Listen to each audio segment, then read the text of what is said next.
singkat tentang layanan yang ada di RSUD Cipayung. Sedikit disampaikan bahwa RSUD Cipayung ada RSUD milik Pemprov DKI Jakarta, RSUD yang memiliki spesifikasi atau kelas D yang berada di Jakarta Timur, tepatnya di Jalan Bambu Apus, di Jalan Mini 3, Kelurahan Bambu Apus, Kecamatan Cipayung, Jakarta Timur. RSUD ini dibangun di tahun 2018 dan berdiri hingga hari ini sudah berdiri untuk melayani masyarakat Kecamatan Cipayung dan DKI Jakarta pada khususnya. Oke, untuk acara selanjutnya kita akan sebelum memulai rangkaian acara kita, ada baiknya kita berdoa agar acara yang kita laksanakan pada hari ini menjadi berguna dan bermanfaat serta lancar, tidak ada halangan suatu apapun. Untuk memimpin doa akan dilakukan oleh Mas Faisal Ali. Waktu dan tempat dipersilakan, Bang Ali.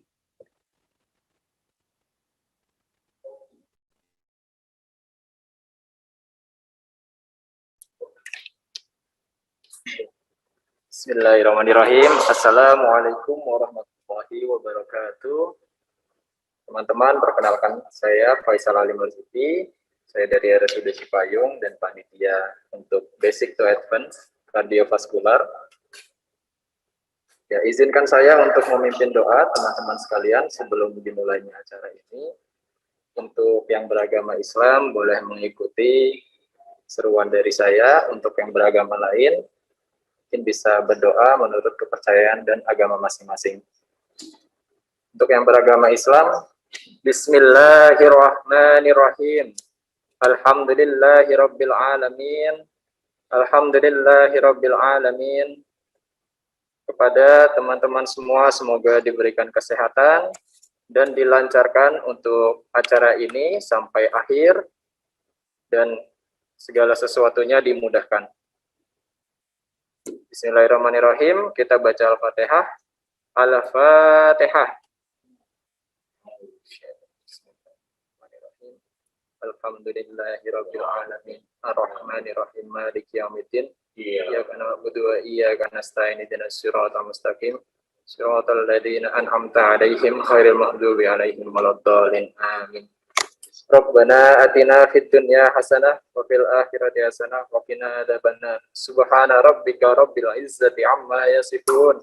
Wassalamun 'alal mursalin walhamdulillahi rabbil alamin. Berdoa selesai. Ya, demikian doa dari saya dan supaya kita semua diberikan kesehatan, saya kembalikan lagi ke MC oleh Pak Samuel. Wassalamualaikum warahmatullahi wabarakatuh. Waalaikumsalam warahmatullahi wabarakatuh. Baik, terima kasih Bang Ali untuk doanya. Semoga acara kita berjalan lancar dan tidak ada satu halangan yang dapat mengganggu acara kita pada hari ini. Oke, untuk yang berikutnya kita akan mendengarkan sama-sama laporan dari Ketua Panitia atau Ketua HUT ketiga RSUD Cipayung, Bapak Haji Marianto, untuk menyampaikan sepatah dua patah kata sekaligus memberikan statement di acara seminar kali ini. Kepada Bapak Haji Marianto, waktu dan tempat kami persilakan. Terima kasih Bapak Samuel, Humas RSUD Cipayung. Bismillahirrahmanirrahim. Assalamualaikum warahmatullahi wabarakatuh. Apakah suara saya terdengar, Bang Sem? Assalamualaikum warahmatullahi wabarakatuh. Terdengar, Pak. Dilanjut. Ya. Alhamdulillahillazi arsala rasulahu bil huda wa dinil haq liyudhhirahu ala dini kullih wa kafa billahi syahida. Asyhadu alla ilaha illallah, asyhadu anna Muhammadan abduhu wa rasuluh, amma ba'd. Pertama, marilah kita panjatkan puja-puji syukur kita kehadirat Tuhan Yang Maha Kuasa, Allah Subhanahu wa taala, di mana dalam kesempatan siang hari ini kita diberikan kesehatan, kekuatan, dan semua daya upaya telah diberikan dari Yang Maha Kuasa sehingga melalui virtual ini kita dapat bersilaturahim dan bertatap wajah dalam ruang maya, namun tidak mengurangi satu esensi di dalam pembelajaran kita dalam hal ini melalui media pada siang hari ini. Yang saya hormati Direktur Rumah Sakit Umum Daerah Cipayung, Dr. Eko Nugroho yang hadir dalam kesempatan siang hari ini.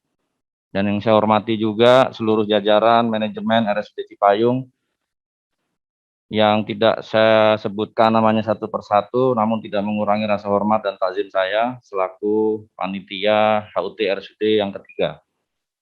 Dan tak lupa yang saya hormati juga Direktur Utama Pro Emergency yang pada hari ini hadir di ruang Zoom beserta jajaran. Terima kasih atas segala bantuan dan perhatiannya kepada RSUD Cipayung. Tentunya yang tak kalah penting, tentunya kita sama-sama banggakan Dr. Ahmad Jamaluddin MKes selaku narasumber dari Pro Emergency dan juga internasional instructor dari AHA, dan juga Bang Fuad, Nurse Fuad Mubarok, Magister Keperawatan, Spesialis Keperawatan Medikal Bedah, yang hadir juga berkesempatan insya Allah memberikan bagi ilmu ya, sharing ilmu kepada rekan-rekan yang hadir pada hari ini. Bapak Ibu semua, di dalam kegiatan HUT RSUD Cipayung yang ketiga ini, rangkaian demi rangkaian kemarin telah kita lewati. Yang pertama juga dengan kegiatan webinar ya, kemarin fokus kepada masyarakat awam, tapi kali ini kita ingin lebih banyak bagaimana ingin mengupgrade ilmu terkait dengan kegawat daruratan, khususnya tentang kardiovaskuler. Bapak Ibu semua, di dalam masa pandemi ini tentunya kita tidak boleh berhenti belajar meskipun hari-hari kita sibuk dengan pelayanan, hari-hari kita disibukkan dengan segala kegiatan yang bersifat kemanusiaan, baik dokter, perawat, bidan, dan seluruh tenaga kesehatan, penunjang medis, seluruhnya telah berjibaku bersama-sama juga dengan masyarakat. Tetapi kita tidak boleh lupa bahwa ada kegiatan-kegiatan yang sifatnya harus kita upgrade dari sisi keilmuan. Nah, hari ini di ulang tahun kita yang ketiga, kita mengetengahkan satu rangkaian kegiatan HUT yang ketiga ini cukup lengkap. Dari seminar untuk awam, kemudian awam khusus, untuk dokter, untuk perawat, bidan, dan juga kegiatan-kegiatan sosial lainnya, tentunya ini menjadi satu kepedulian RSUD Cipayung di dalam mendukung PPKM darurat. Artinya masyarakatnya digarap, lingkungannya digarap, tenaga kesehatannya juga diingatkan untuk sama-sama mengupgrade keilmuannya. Jadi sangat tepat sekali sesuai dengan arahan Bapak Direktur RSUD Cipayung, Dr. Eko Nugroho, hari ini kita ingin kupas tuntas terkait dengan basic to advance kardiovaskuler. Nah, tentunya ini menjadi satu kegiatan tersendiri ya, karena basic to advance ini menjadi sesuatu hal yang niscaya, menjadi sebuah keniscayaan. Kenapa? Karena ACLS bagi rekan-rekan di garda terdepan, di frontliner, tentu ini menjadi sebuah kegiatan yang tidak boleh dianggap sepele, karena tim cardiac emergencies ini sejatinya memang harus hand-on. Artinya apa? Harus bersentuhan langsung dengan teori dan praktek. Ya, prakteknya hari ini teman-teman sudah menyaksikan sendiri, begitu banyaknya komorbid bagi pasien-pasien yang datang ke IGD, tentu ini menjadi satu tanda bahwa mana yang menjadi pemberat dari pasien itu sendiri yang menyebabkan satu cardiac arrest. Nah, inilah tugas dari para nakes. Semakin tinggi tingkat pengetahuan dokternya, semakin tinggi tingkat pengetahuan perawatnya, semakin tinggi tingkat pengetahuan tenaga kesehatannya, maka semakin baik tim yang mengelola seluruh pasien-pasien yang hadir di RSUD maupun puskesmas ataupun pasienkes lainnya. Oleh karenanya, kami dari RSUD Cipayung ingin menghadirkan satu pertahanan kehidupan di tengah-tengah masyarakat untuk mengenalkan, paling tidak mengingatkan terkait dengan kegiatan basic to advance cardiac life support ini bagi seluruh tenaga-tenaga medis kesehatan yang ada di frontliner. Sehingga tercipta satu tim dinamik atau tim yang dinamis. Sehingga tercipta satu high performance. Ketika high performance ini tercipta, maka kami meyakini angka kematian dan juga angka kecacatan di dalam pelayanan rumah sakit, puskesmas, fasilitas kesehatan lainnya menjadi zero accident.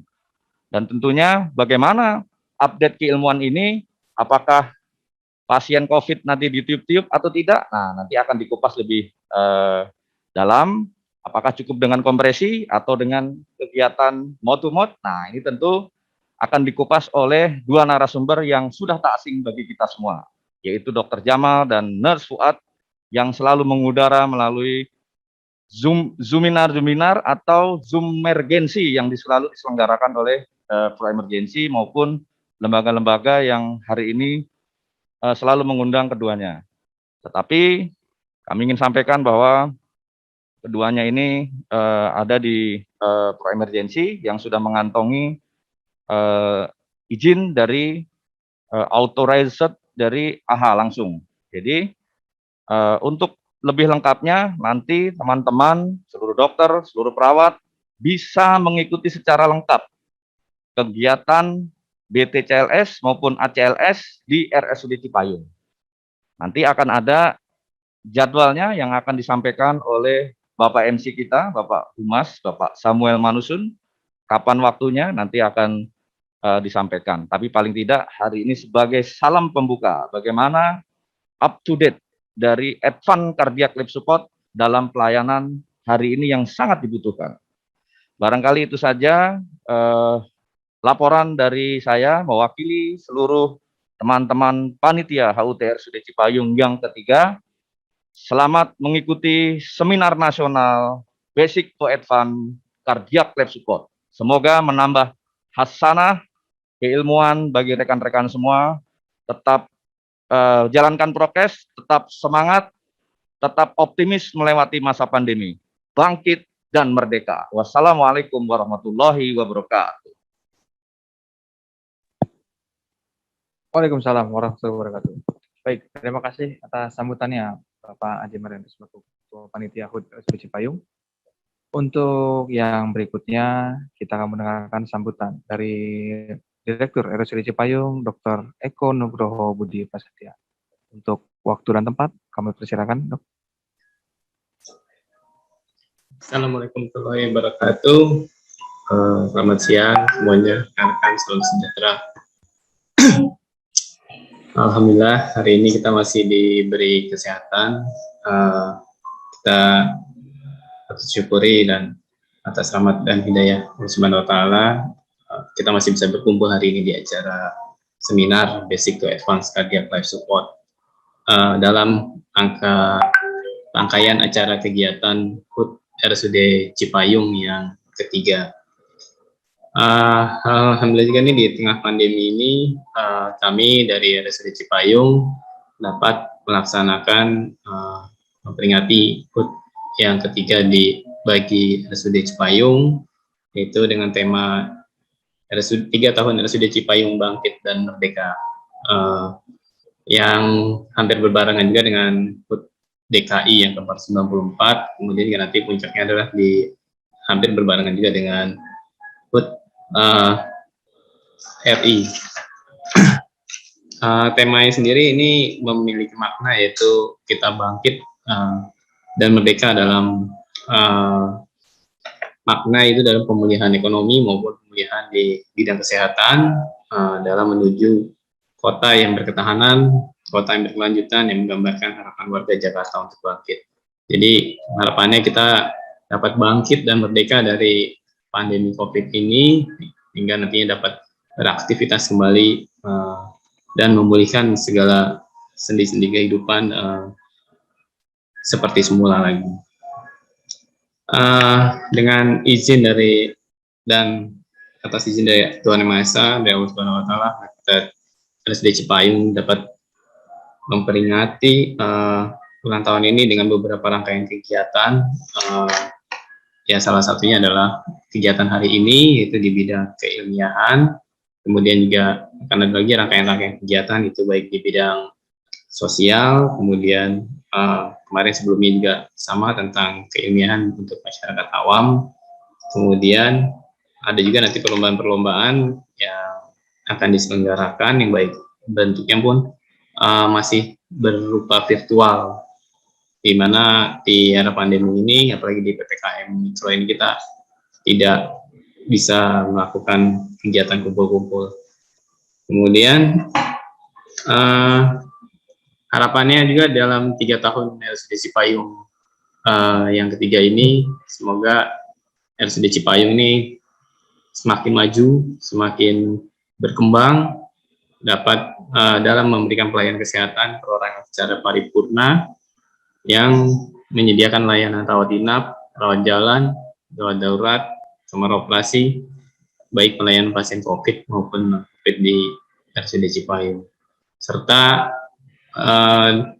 dengan yang ulang tahun yang ketiga ini, kita semakin berkembang di SDM yang dimiliki di RSUD Cipayung, sehingga dapat tetap berorientasi pada pasien safety, profesionalisme, dan kepuasan pasien dan pelanggan. Sebelumnya saya ucapkan juga terima kasih buat pembicara dan seluruh panitia, baik dari Dr. Ahmad Jamaluddin, Magister Kesehatan, kemudian Nas Fuad Mubarok, Magister Perawatan, Spesialis KMB. Hari ini dapat mengisi acara ini buat menambah ilmu baik rekan-rekan di RSUD Cipayung maupun rekan-rekan nakes di luar RSUD Cipayung. Harapannya dengan kegiatan ini dapat menambah wawasan dan wacana bagaimana sih cardiac life support yang dapat dilakukan dan diberikan, terutama pada era pandemi COVID saat ini. Bagaimana yang biasanya normalnya mungkin dengan ilmu yang pernah kita pelajari dalam pemberian life support, mungkin akan sedikit ada perubahan atau perbedaan, sehingga tapi tidak mengurangi kemampuan dan tidak mengurangi memberikan harapan kepada pasien-pasien. Karena takut seperti kita ketahui di pandemi COVID ini banyak juga ketakutan baik di nakes maupun masyarakat, apalagi dalam memberikan life support atau berdekatan langsung dengan area yang sifatnya mungkin aerosol, bisa percikan droplet maupun juga dari airborne yang dapat dari pasien-pasien COVID. Oke, nanti dapat dikupas lagi seperti apa sehingga pasien-pasien tetap dapat mendapatkan pelayanan maupun tindakan life support yang baik, sehingga dapat terselamatkan apabila jatuh pada kondisi-kondisi kritis dan memerlukan resusitasi. Mungkin demikian sambutan dari saya, semoga bermanfaat, tetap semangat, semoga kita semua tetap dilindungi oleh Allah Subhanahu wa Ta'ala, diberi kesehatan dan diberikan perlindungan dari pandemi COVID ini. Billahi taufik wa hidayah. Assalamualaikum warahmatullahi wabarakatuh. Selamat beraktivitas. Waalaikumsalam warahmatullahi wabarakatuh. Terima kasih Dr. Eko atas sambutannya. Sebagai pengingat juga buat kita semua tadi pesan yang disampaikan Dr. Eko.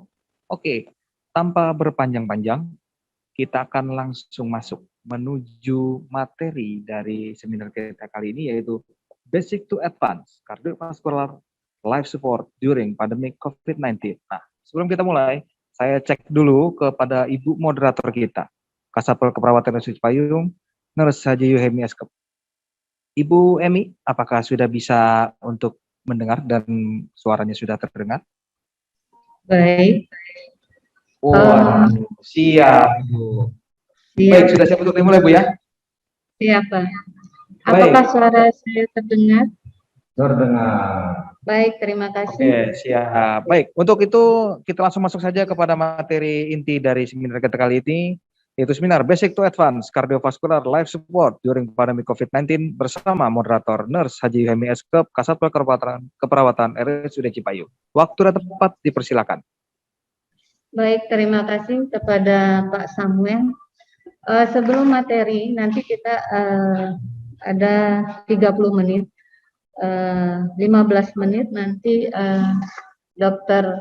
Ahmad Jamaluddin untuk menyampaikan materi dan Nes Fuad selama 15 menit.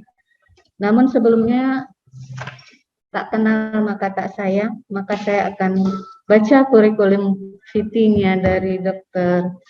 Ahmad Jamaluddin MKes. Masih muda, kelahiran 79, sudah berbuntut 3. Artinya sudah tidak boleh ngelirik lagi ini. Tinggal di Pulau Gadung, ya dok ya? Tinggal di Pulau Gadung, lulusan FKUI, S2-nya MKes, merupakan instruktur pelatihan dari HCLS dan lain sebagainya. Saya sampai lelah membacanya, dok. Kalau pelatihan dan pengalaman pengajarnya, jadi artinya bahwa saya tidak membaca panjang lebar, bahwa Dr. Ahmad Jamaluddin ini merupakan orang-orang yang memang mumpuni di bidangnya. Jadi teman-teman nanti harap banyak bertanya, karena memang ahlinya yang kita turun, dan ambil kesempatan ilmunya Dr. Ahmad Jamaluddin. Jarang-jarang juga kita bisa menyerap ilmu dengan online ini. Terus yang kedua adalah Nas Fuad Al-Mubarak, SMCAT spesialis bedah. Juga kelahiran 89, lebih muda lagi. Dan organisasinya juga Masya Allah luar biasa. Tapi sepertinya belum ada buntut. Ya, belum berkeluarga. Nih boleh dok nih. Benar ya Nas Fuad? Buntutnya 2, Bu. Oh, buntutnya 2. Oh, iya. Di kurikulum fitting nggak dimunculkan. Oh iya, belum diupdate mungkin ya. Saya tadi tanya ini kayaknya masih lajang, saya pikir begitu. Baik, tidak memperpanjang waktu, bahwa 15 menit saya minta kepada Dr. Ahmad Jamaluddin untuk memaparkan materi tentang CRS. Kepada Dr. Ahmad, saya persilakan. Ya, baik, terima kasih. Bismillahirrahmanirrahim. Alhamdulillah Bapak dan Ibu sekalian, kita bisa bersama di siang hari ini. Ini masa-masa ketika kita menanyakan kabar, udah bukan lagi basa-basi ya. Kita betul-betul berharap teman-teman semua dalam keadaan sehat. Dan juga kalau kita jawab sehat, alhamdulillah, juga bukan basa-basi ya. Betul-betul disertai rasa kesyukuran bahwa kita semua dalam keadaan sehat. Menyampaikan selamat, salam juga bukan lagi basa-basi, betul-betul merupakan doa bagi kita semua, agar semuanya dalam lindungan dan berkah Allah Subhanahu wa Ta'ala. Oleh karena itu, sambutlah salam dan doa saya ini. Assalamualaikum warahmatullahi wabarakatuh. Waalaikumsalam warahmatullahi wabarakatuh. Baik, saya izin share screen. Topik yang diamanahkan kepada saya hari ini adalah tentang update basic life support. Jadi ini merupakan sebuah update yang berlangsung rutin. Umumnya biasanya jadwal normalnya itu setiap 5 tahun. 5 tahun itu tahun 2020, berarti 5 tahun sebelumnya 2015 dan 5 tahun sebelumnya. Namun di masa pandemi ini ternyata belum tahun 2020, sejak awal tahun 2020 itu sudah banyak sekali update-update, terutama terkait dengan masalah-masalah life support di masa pandemi. Ya, saya izin memperkenalkan diri. Biasa dipanggilnya Jamal ini, Bu. Ya, jaga malam, singkatan dari jaga malam Jamal. Jadi Ahmad Jamaluddin lengkapnya ya. Kalau suka jaga malam panggilnya Jamal ya. Ya, dulu dipanggilnya Jamie atau James ya. James itu jaga masjid sebenarnya artinya. Saya kerja di Rumah Sakit Yalfi di bidang pendidikan dan penelitian, termasuk untuk mensupervisi para koas dan penelitian-penelitian terkait COVID, dan instruktur AHA bersama di ATC-nya itu di Pemergensi itu sejak tahun 2014. Ya. Baik, sekalian. Nah, ini sejak tahun 2015 sebenarnya yang kita kenal sebagai chain of survival itu dibagi menjadi dua, yaitu chain of survival untuk luar rumah sakit dan di dalam rumah sakit, ICA dan OCA. Ya. OCA-nya bukan OCA teh Jepang ya, yaitu out hospital cardiac arrest. Yang ICA itu in hospital cardiac arrest. Bagi teman-teman yang di rumah sakit, itu maka rantai pertama untuk itu yang ini saya mohon maaf nggak bisa menandai ya, cuma kalau kita lihat kursornya ini, rantai pertama itu gambarnya kaca pembesar ya, loop ya. Kalau anak zaman sekarang tahunya search, kalau yang suka googling, lambang ini berarti searching gitu ya. Ya, kalau zaman dulu kita yang orang jadul nih tahu nih, wah ini kaca pembesar gitu ya. Cuma kalau ditanyain anak-anak sekarang, wah itu lambangnya searching. Maksudnya kalau teman-teman nih di rumah sakit, mungkin dulu pernah kejadian pasiennya malam-malam stabil ya, kondisinya bagus, pas pagi-pagi dokternya nanya, pasien saya mana? Udah meninggal dok. Kok bisa ya, malamnya stabil, pagi-pagi udah meninggal. Nah itu artinya ada yang luput di pengawasan. Makanya kemudian ditekankan kalau di rumah sakit, langkah pertama itu pencegahan dan pengenalan secara dini masalah-masalah yang bisa mengakibatkan cardiac arrest. Nah itu kalau di rumah sakit ya atau di akreditasi itu yang disebutnya sebagai early warning system ya. Jadi early warning system itu tujuannya adalah agar jumlah angka kejadian cardiac arrest atau code blue-nya itu berkurang ya. Jadi yang bagus itu adalah pasien itu yang diperkenankan istilahnya ya, yang wajarnya itu wafat itu sebenarnya atau cardiacnya di IGD, di ICU, atau di kamar operasi. Kalau ada pasien sampai ada yang meninggal di luar dari tempat itu, nah itu berarti penelusuran harus dikaji kok bisa ada cardiac arrest di luar ICU atau di luar IGD atau di luar kamar operasi. Ya khawatirnya apa? Rantai pertamanya nggak jalan gitu. Artinya pengawasannya atau early warning system-nya atau pencegahannya tidak berfungsi dengan baik. Ya. Nah, kemudian untuk tahun 2020 tambahannya adalah mata rantai yang ke-6, yang biasanya yang sebelumnya ada 5, kemudian menjadi ada mata rantai ke-6.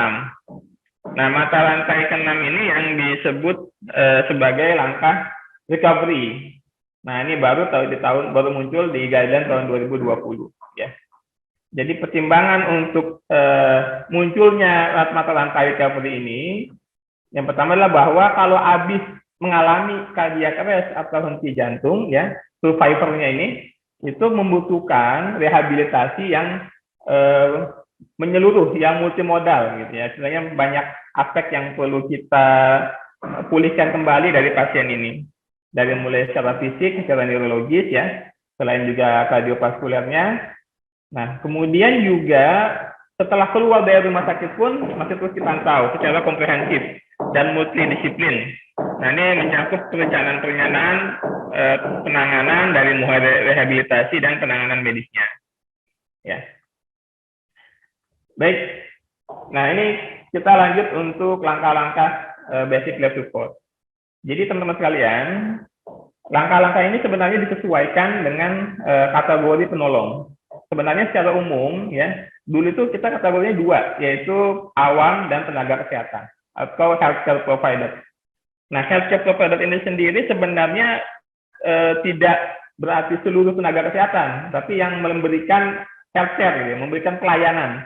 Itu artinya dokter, perawat, bidan, fisioterapi, ya, yang melakukan intervensi terhadap pasien, maka disebutnya healthcare provider. Nah, healthcare provider ini yang punya standar khusus atau langkah-langkah, ya. Jadi sebenarnya kalau namanya basic life support, bagi dokter, bagi perawat, bagi bidan, itu langkah-langkahnya sama, satu kategori, yaitu healthcare provider.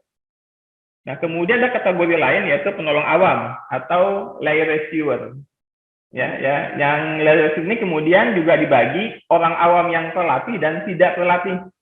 Nanti teman-teman akan mengeluhkan kategori ini ketika misalnya memberikan pelatihan bagi orang awam. Jadi kalau orang awam itu kategorinya misalnya memberikan, saya mohon maaf agak berisik ya suaranya ya. Saya coba ganti mikrofon dulu deh. Oke, udah nggak jelas? Baik. Kita akan misalnya kalau kita mau memberikan arahan bagi orang awam, gimana sih caranya CPR, caranya RJP gimana? Nah, kalau orang awamnya memang sama sekali tidak terlatih, ya, maka dia punya langkah-langkah yang berbeda dengan orang awam yang sudah terlatih. Nah, kalau kita mau memberikan pelatihan, itu kan berarti sebenarnya mengubah orang awam tidak terlatih menjadi orang awam yang terlatih. Ya, sehingga patokan kita adalah standar pemberian tindakan-tindakan BLS bagi orang awam yang terlatih. Untuk kolom yang nomor 2 ini ya. Baik, kita akan bandingkan 3 langkah ini untuk orang awam tidak terlatih, dan untuk healthcare provider atau tenaga pelayanan kesehatan. Langkah pertama, pastikan keamanan lokasi. Jadi ensure scene safety, ini sudah sama semuanya ya. Kalau kita menerjemahkannya ada berbagai macam versi. Kalau di muatan lokal di kita ada yang bilang 3A ya, amankan diri, amankan lingkungan, amankan diri, dan amankan korban. Kemudian cek respon tetap sama ya. Cek respon ini sekarang, kalau dulu kita pernah dengar istilah berbagai macam variasi cek respon. Yang paling minimal itu adalah dengan menepuk bahu atau pundak korban ya. Ya, nanti ada lagi pemeriksaan respon dengan cara misalnya ACPU. Ya, kemudian ada lagi yang pemeriksaan neurologis ya, yang dengan menggunakan GCS atau Glasgow Coma Scale. Nah, untuk BLS sebenarnya yang diharuskan itu adalah cek respon dengan cara menepuk bahu saja ya. Jadi tidak sampai pada level pemeriksaan respon dengan ACPU, alert, verbal, ya, kemudian pain dan unresponsive. Ya. Nah, kemudian apabila teman-temannya tenaga kesehatan semua ceritanya nih ya, mendapat telepon atau panggilan dari orang awam, maka kita boleh memberikan instruksi kepada orang awam ini untuk memberikan bantuan CPR. Misalnya RSUD Cipayung ditelepon oleh customer-nya, pelanggannya melaporkan bahwa ini ada yang setelah dicek respon, dia telepon ini kok tangga saya nggak sadar-sadar ya. Maka kemudian telepon ke RSUD Cipayung, kemudian kita boleh mengarahkan kepada orang awam ini untuk pertama cek respon, ya. Kemudian setelah itu memberikan bantuan dengan telepon yang digunakan untuk telepon kita itu diletakkan di samping korban dan kemudian dengan speaker. Jadi instruksi kita terdengar oleh orang yang menelpon. Ya. Kemudian kalau misalnya kita sebagai orang yang menemukan korban, sebagai tenaga kesehatan menemukan korban, maka yang kita lakukan adalah memulai emergency response system atau mengaktifkan tim resusitasi. Nah, itu kalau di rumah sakit berarti aktifkan kode dulu, ya. Sedangkan kalau di luar rumah sakit berarti kita telepon 119 misalnya. Atau kalau di tempat kerja, teman-teman yang mungkin bekerja di lingkungan pekerjaan ya, misalnya di pabrik atau di kantor yang punya sistem emergency sendiri, misalnya kalau kejadian emergency, teleponnya ke klinik, ya, atau ke hotline. Nah, itu silakan diaktifkan. Ya, jadi jadi kalau kita menemukan korban, begitu tahu korbannya tidak sadar, maka kita harus mengaktifkan emergency response system-nya. Dengan kode dulu, kalau di dalam rumah sakit, ya, atau sistem emergency lokal di tempat kerja, atau menggunakan sistem emergency masyarakat, yaitu dengan 119. Dan 112 kalau di Jakarta ya, tambahannya. Oke, baik. Kemudian berikutnya, bagi tenaga kesehatan, langsung melakukan pemeriksaan napas dan denyut nadi bersamaan. Ya, dulu sebelum tahun 2015, itu kita cek napas dulu, napas nggak ada, kemudian cek nadi. Ya. Nah, sekarang dilakukan bersamaan.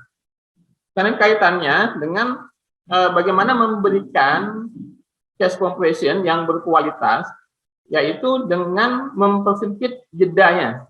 Jadi paling lama kompresi itu dimulai 10 detik setelah diketahui korbannya tidak ada denyut nadi. Ya, jadi kalau bisa napas 10 detik, kemudian cek nadi 10 detik, nah itu jadinya kelamaan. Nah, kita sekarang periksa napas dan nadi sejak tahun 2015 itu dengan bersamaan sehingga mempersempit jeda waktunya. Kemudian bagi orang awam tidak diajarkan untuk memeriksa denyut nadi. Jadi kalau teman-teman nih di rumah sakit ya, misalnya melatih security, melatih cleaning service atau masyarakat sekitar, bahwa kita tidak mengajarkan memeriksa denyut nadi bagi orang awam. Ya, jadi begitu ketahuan bahwa korbannya tidak nafas, langsung mulai dengan kompresi dada. Dan kita boleh memberikan instruksi lewat telepon misalnya.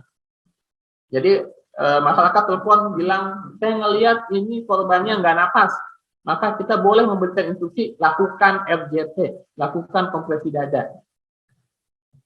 Nah, kemudian lanjut langkah berikutnya, begitu AED-nya datang ya, jadi poin pentingnya adalah bahwa yang namanya cardiac arrest yang baru kejadian itu sebagian besar irama yang muncul itu adalah atrial fibrilasi, itu yang paling banyak ya, dan biasanya dia akan menghilang kemudian beberapa saat kemudian ya.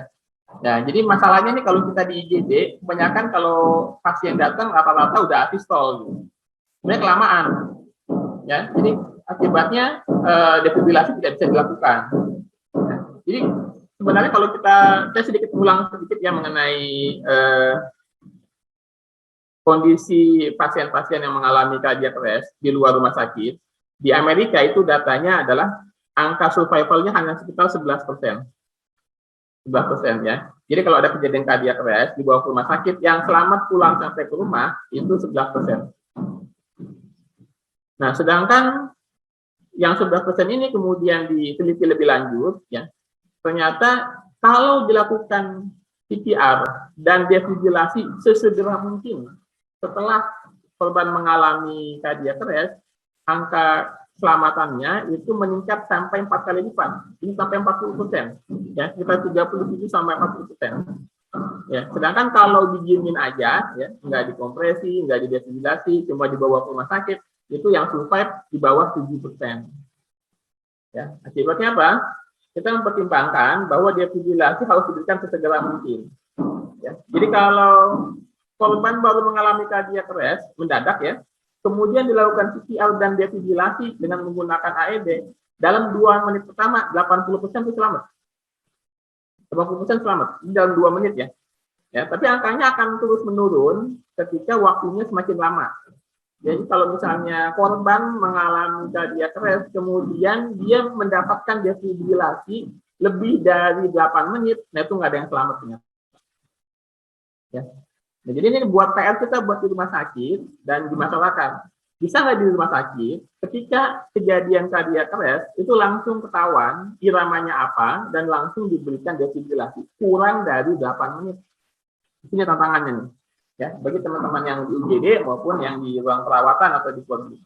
Bagaimana caranya? Cardiac arrest bisa langsung diberikan penanganan, ya, kompresi segera mungkin, dan defibrilasi bisa dilakukan kurang dari 8 menit. Baik, kemudian kita lanjutkan ya. Kalau dalam konteks BLS maka yang digunakan adalah AED. Ya, nanti dalam konteks ALS ya atau ACLS maka yang digunakan adalah manual defibrilasi.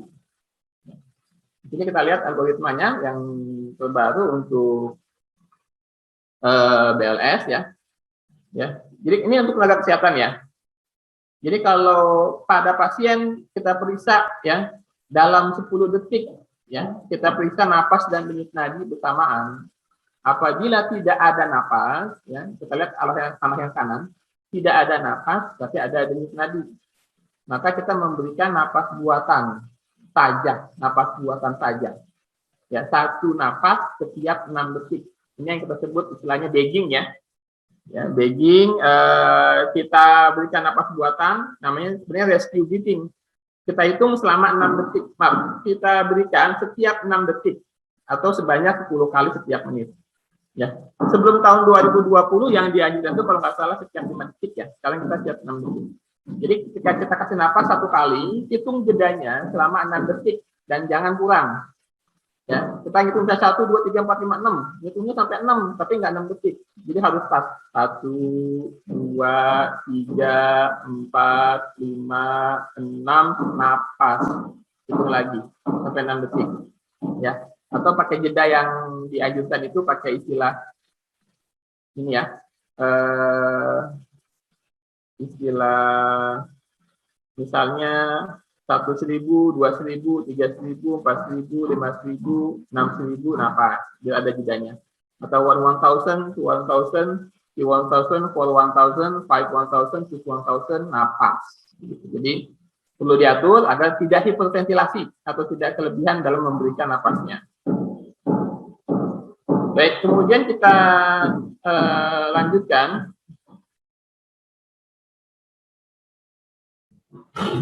Untuk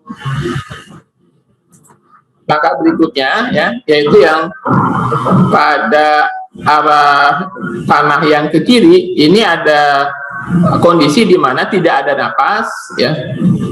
Yang kiri ada napas dan ada denyut nadi, berarti kita tunggu bantuan datang atau yang tadi sudah kita panggil tim emergensinya.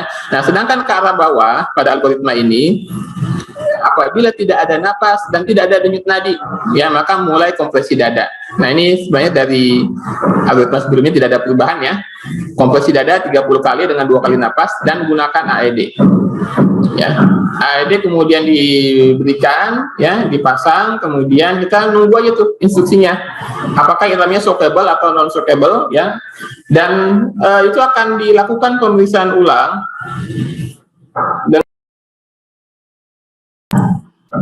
dengan jeda waktu selama 2 menit. Jadi secara otomatis AED sudah mengatur supaya setiap 2 menit dilakukan evaluasi.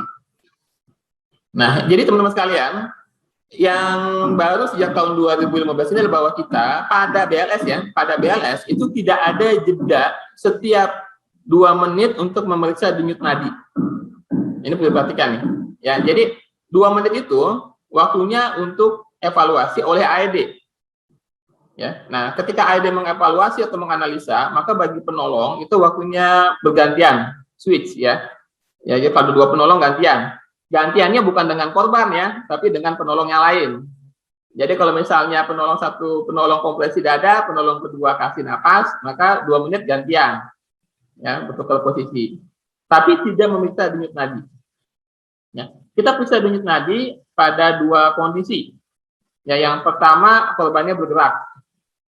Ya, korbannya bergerak, kita berhenti, kita cek denyut nadi napas ya. Kemudian cek denyut nadi apabila ada penolong yang baru datang. Misalnya tim kodlunya datang, begitu datang dia cek denyut nadi. Tapi kalau tidak ada kondisi seperti itu, maka kita lakukan kompresi dada terus-menerus ya dengan 2 kali napas. Kalau ada alat untuk memberikan napasnya.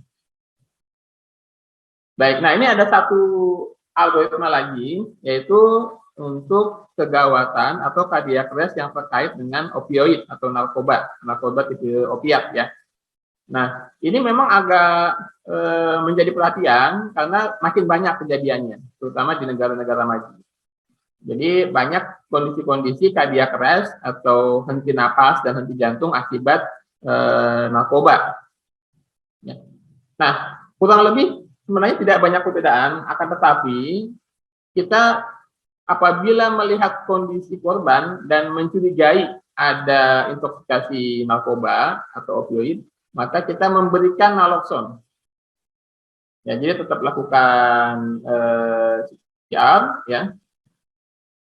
Kemudian pada saat kita melakukan CPR, ya, kita boleh memberikan naloxone. Baik, misalnya kita memberikan pada saat kondisi misalnya napasnya tidak ada, denyut nadinya ada, kita lakukan rescue breathing setiap 6 detik, maka kita berikan naloxone. Kemudian juga pada saat melakukan kompresi dada, kita berikan naloxone, dan juga kalau kita memang dari awal sudah curiga, ya, sudah curiga bahwa ini memang terkait dengan penggunaan narkoba, ya, maka naloxone boleh diberikan. Jadi sekarang rekomendasinya adalah naloxone ada dalam emergency kit. Ya, jadi kalau kita punya tas emergency atau emergency trolley, ya, siapkan naloxone di dalamnya. Baik, kemudian berikutnya pada pediatrik, kurang lebih sama ya pada pediatrik ya. Baik di dalam maupun di luar rumah sakit. Nah, pada pediatrik ini ada penekanan yaitu pencegahan. Nah, ini kalau di luar rumah sakit, gambarnya ada bocah pakai sabuk pengaman mata rantai pertama yang bagian paling kiri bawah ya. Itu pakai sabuk pengaman ya. Jadi jangan sampai jadi kebiasaan itu bawa anak-anak naik motor ya, emak-emak naik motor ngantar anak sekolah, punya anak 3, motornya 1 dibawa 3 sekaligus sekali lewat ya. Nah, itu hati-hati, itu bagian dari pencegahan agar tidak terjadi kondisi-kondisi yang bisa mengakibatkan tadi pada anak-anak, dari mulai keselamatannya dan lain-lain.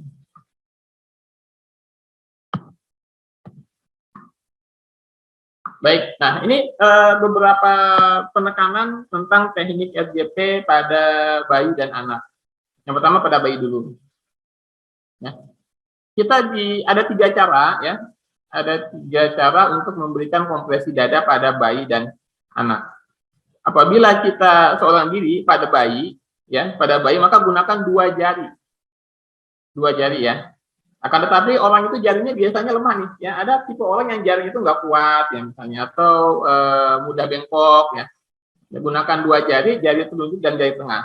Apabila tidak cukup kuat untuk memberikan kompresi dada dengan kedalaman setidaknya 1/3, ya, 1/3 kedalaman dinding dada, ya kita tekan, masuk ya, tekan 1/3.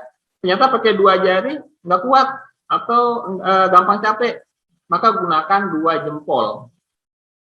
Ya, 2 jempol yang seperti yang ini ya. Saya coba kasih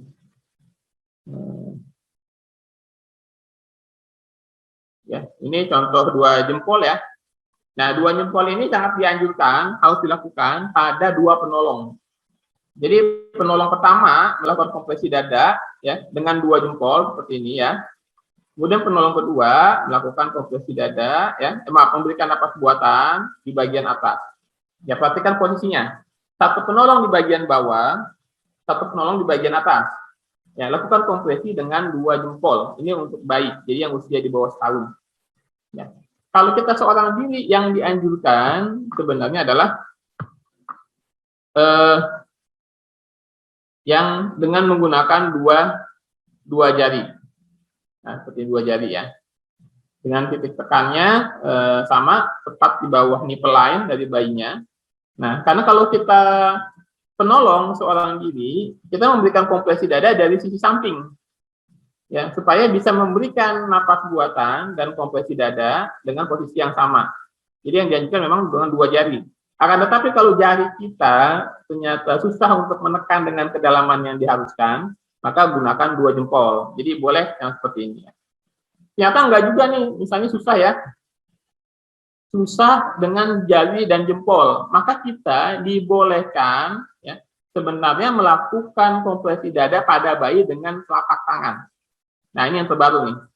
Yang terbaru adalah bahwa kita boleh menggunakan tumit dari telapak tangan kita.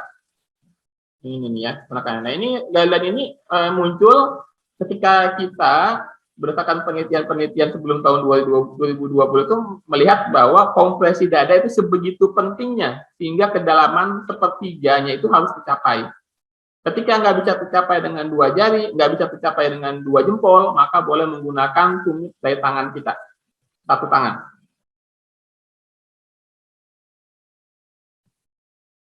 Oke. Baik, nah ini kemudian juga contoh pada anak ya. Jadi batasan anak itu adalah di atas setahun sampai kemudian muncul tanda pubertas. Kita lihat ya, boleh menggunakan 2 tangan. Ya, misalnya korbannya gemuk, penolongnya kurus, ya kita boleh gunakan 2 tangan. Boleh juga gunakan 1 tangan, ya 1 tangan, misalnya korbannya kurus, penolongnya gemuk, ya 1 tangan boleh, ya. Jadi sebenarnya yang kita tekankan itu bukan caranya, tapi juga kita sangat concern tentang hasilnya. Hasilnya adalah tercapainya kompresi dada dengan kedalaman sepertiga tinggi dinding dada dengan kecepatan 100 sampai 120 kali per menit. Tes. Ya, baik. Kemudian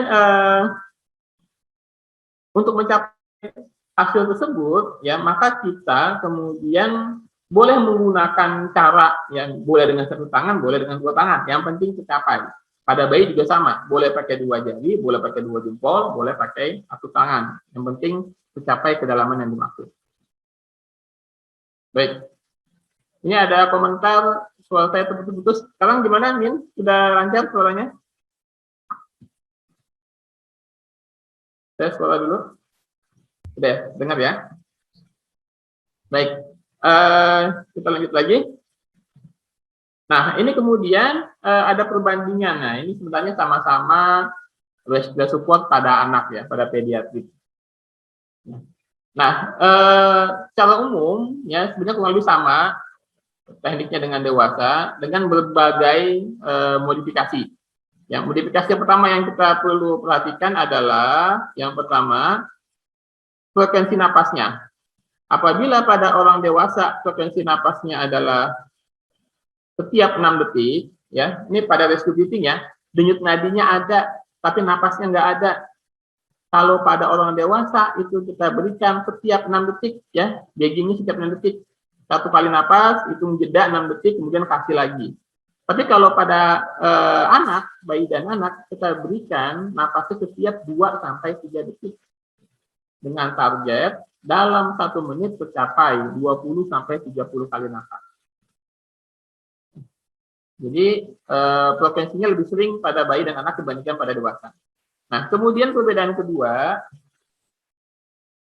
adalah pada kondisi di mana pasiennya disaksikan dan tidak disaksikan, terutama apabila penolongnya sendirian.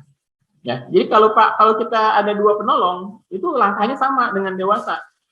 Jadi pas kita temukan korban tidak sadar, ya nggak ada denyut nadi dan nggak ada napas, kita langsung bilang ke teman kita, ya panggil bantuan, aktifkan kode blue, panggil ambulan, aktifkan kode blue, ambil AED.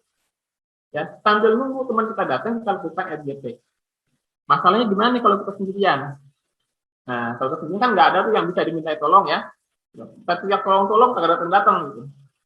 Ya, jadi gimana caranya kalau kita sendirian? Nah, kalau kita sendirian, nah pada bayi dan anak ini dibedakan, yaitu yang ada satu tambahan kotak di sini, yaitu apabila korbannya kita saksikan atau tidak kita saksikan.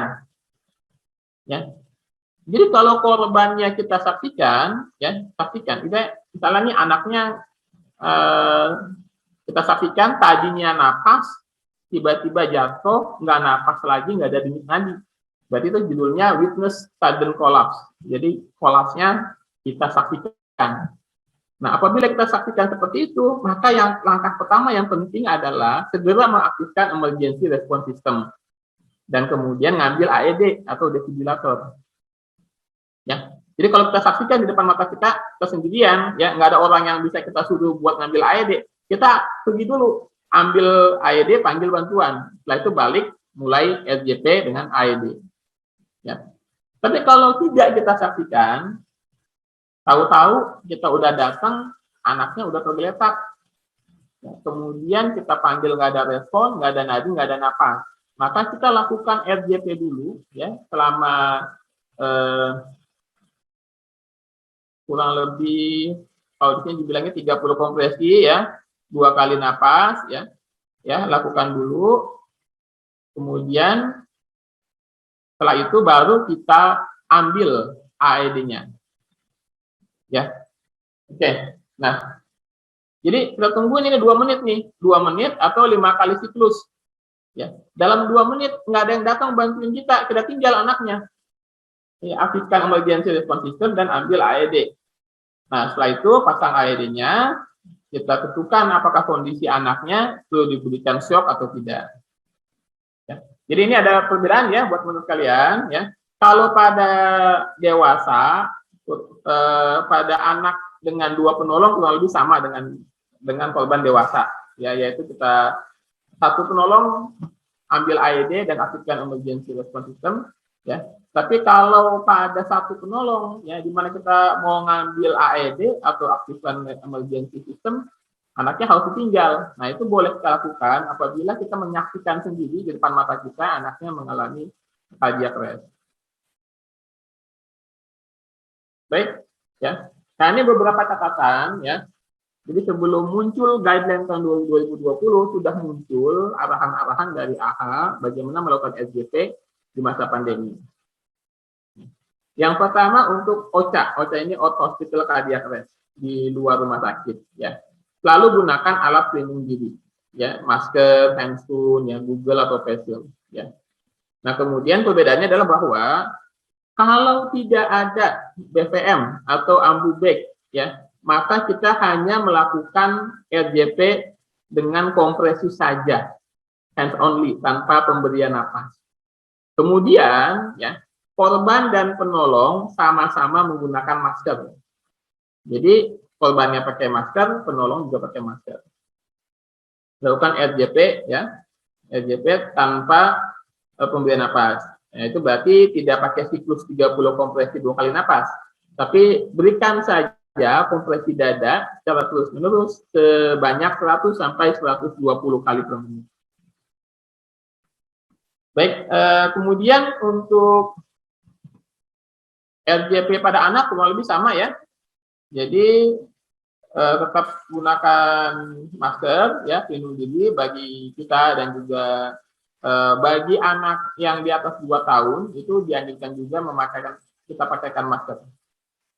Dan tetap, ya, kita tidak memberikan napas buatan di masa pandemi, ya, hanya melakukan kompresi dada saja. Nah, kemudian untuk di dalam rumah sakit, ya, dalam rumah sakit ini kita perhatikan, ya, yang pertama, ya, kita harus menggunakan BVM pada saat memberikan napas. Nah, BVM-nya pun itu yang ada filter khususnya, ya. Ada filternya sehingga bisa kita berikan napas buatan dengan aman. Nah, kalau kita tidak ada BVM, maka kita RJP aja. RJP aja. Nah, dan dibolehkan memberikan oksigen pasif, ya, dengan non-rebreathing mask. Jadi ini pasien pas lagi di RJP, kalau kita nggak ada BVM, ya, kasih oksigen pasif menggunakan non-rebreathing mask, kemudian tutup masker non-rebreathing mask-nya dengan masker bedah. Nanti mungkin lebih detail bisa kita bahas lebih lanjut pada saat pembahasan ACLS oleh Mas Fuad, ya. Ya, demikian Bapak Ibu, ya, pengantar diskusi kita. Silakan nanti sama-sama kalau ada pertanyaan kita bahas bareng-bareng, ya. Dari saya cukup, kurang lebihnya mohon maaf. Wassalamualaikum warahmatullahi wabarakatuh. Waalaikumsalam. Terima kasih atas materinya, Dr. Jamal.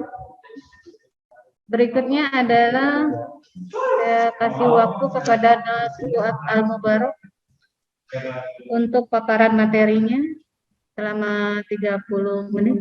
Silakan Nas Fuad Mubarak. Oke, terima kasih Bu. Baik, Assalamualaikum warahmatullahi wabarakatuh. Selamat siang rekan-rekan semuanya. Pertama-tama yang saya hormati tentunya pimpinan dari RSUD Cipayung dan juga hadirin yang hadir pada forum Zoom pada hari ini, ya. Saya ingin mengucapkan terlebih dahulu selamat ulang tahun untuk RSUD Cipayung yang ketiga, ya. Mudah-mudahan, ya, semakin bertambahnya usia, ya, RSUD Cipayung makin maju dan makin jaya selalu, ya. Oke, Bapak Ibu sekalian, pada kesempatan hari ini saya diberikan amanah oleh panitia untuk menyampaikan kaitannya dengan Advanced Cardiac Life Support, ya. Tentunya sesuai dengan guideline yang telah diupdate oleh AHA pada Oktober 2020, ya. Yang mana nanti dari guideline AHA 2020 Oktober, kami juga akan lengkapi dengan guideline yang juga dikeluarkan oleh AHA pada April 2020, ini spesial untuk menghadapi pandemi COVID-19, ya. Tentunya nanti akan ada sedikit perubahan-perubahan, modifikasi-modifikasi yang harus kita laksanakan.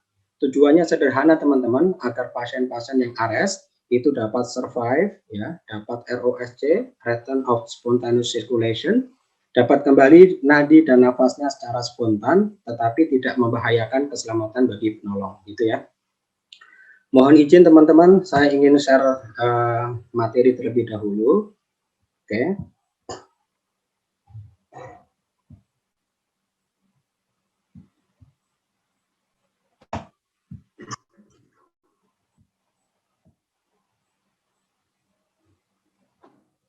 Baik, kita akan lakukan pembahasan kaitannya dengan Advanced Cardiac Lab Support, ya.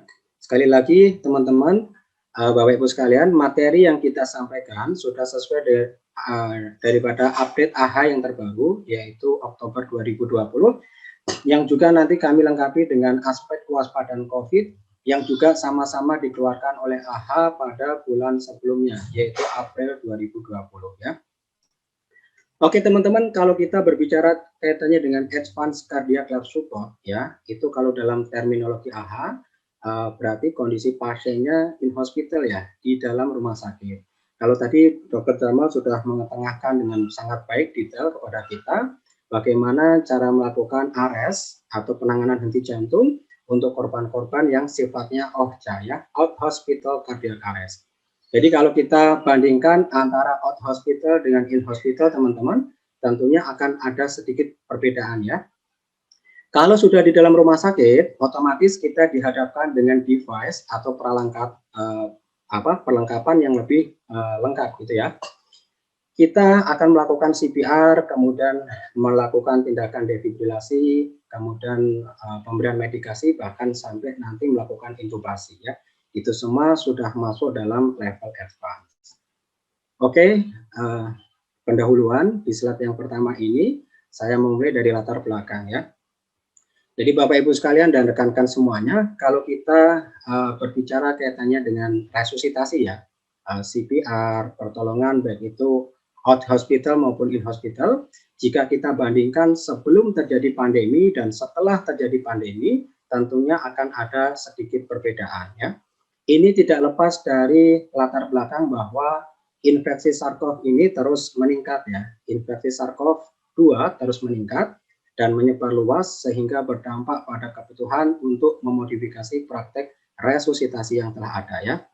Angka COVID terus meningkat, bahkan sama-sama kita tahu, ya, di DKI lebih dari 300% dan di pulau-pulau Jawa yang lain angkanya juga terus meningkat, ya. Bahkan ada salah satu kabupaten yang angka COVID-nya itu meningkat sampai 2.134%, ya.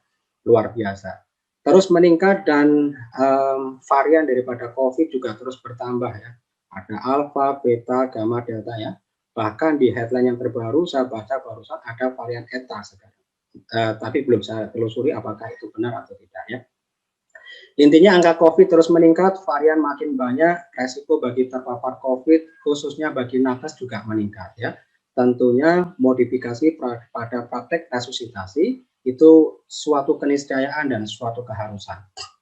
Ini data termutakhir yang kami dapatkan dari WHO bahwa ada sekitar 12-19% pasien yang positif COVID itu membutuhkan perawatan di rumah sakit.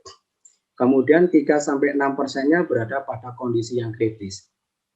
Nah, pasien-pasien yang suspek atau terkonfirmasi COVID yang kondisinya kritis tentunya ya biasanya sudah disertai dengan komplikasi seperti hipoksemia akibat gagal nafas akut, cecas miokard, aritmia ventrikuler, dan juga shock, ya.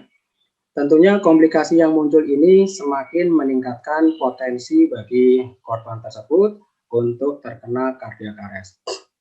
Lalu kemudian masih diperparah teman-teman dengan beberapa efek samping dari regimen terapeutik yang memang digunakan, ya, rekan-rekan untuk pengobatan COVID seperti hidrokloroquine dan azitromisin. Ternyata ini info yang kami dapatkan memiliki efek samping mampu memperpanjang interval hiting, ya, terjadi atau mampu menyebabkan gangguan irama jantung, khususnya hantaran kelistrikan. Ketika interval VT memanjang, itu berarti pertanda bahwa telah terjadi gangguan hantaran ya. Nah, interval VT yang memanjang, teman-teman, ini berbagai macam studi, jurnal, dan literasi menyebutkan mampu menyebabkan aritmia yang cukup serius ya.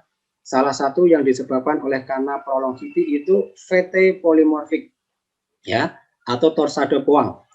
Nah, VT polimorfik atau torsade Poisson ini rata-rata menyebabkan kondisi pasien menjadi tidak stabil, teman-teman ya. Biasanya akan disertai dengan hipotensi, tensi yang menurun, kemudian nyeri dada, dan juga muncul biasanya tanda-tanda shock ya. Pasiennya menjadi pucat, akral dingin, nadi cepat dan lemah gitu. Serta munculnya tanda-tanda gagal jantung akut.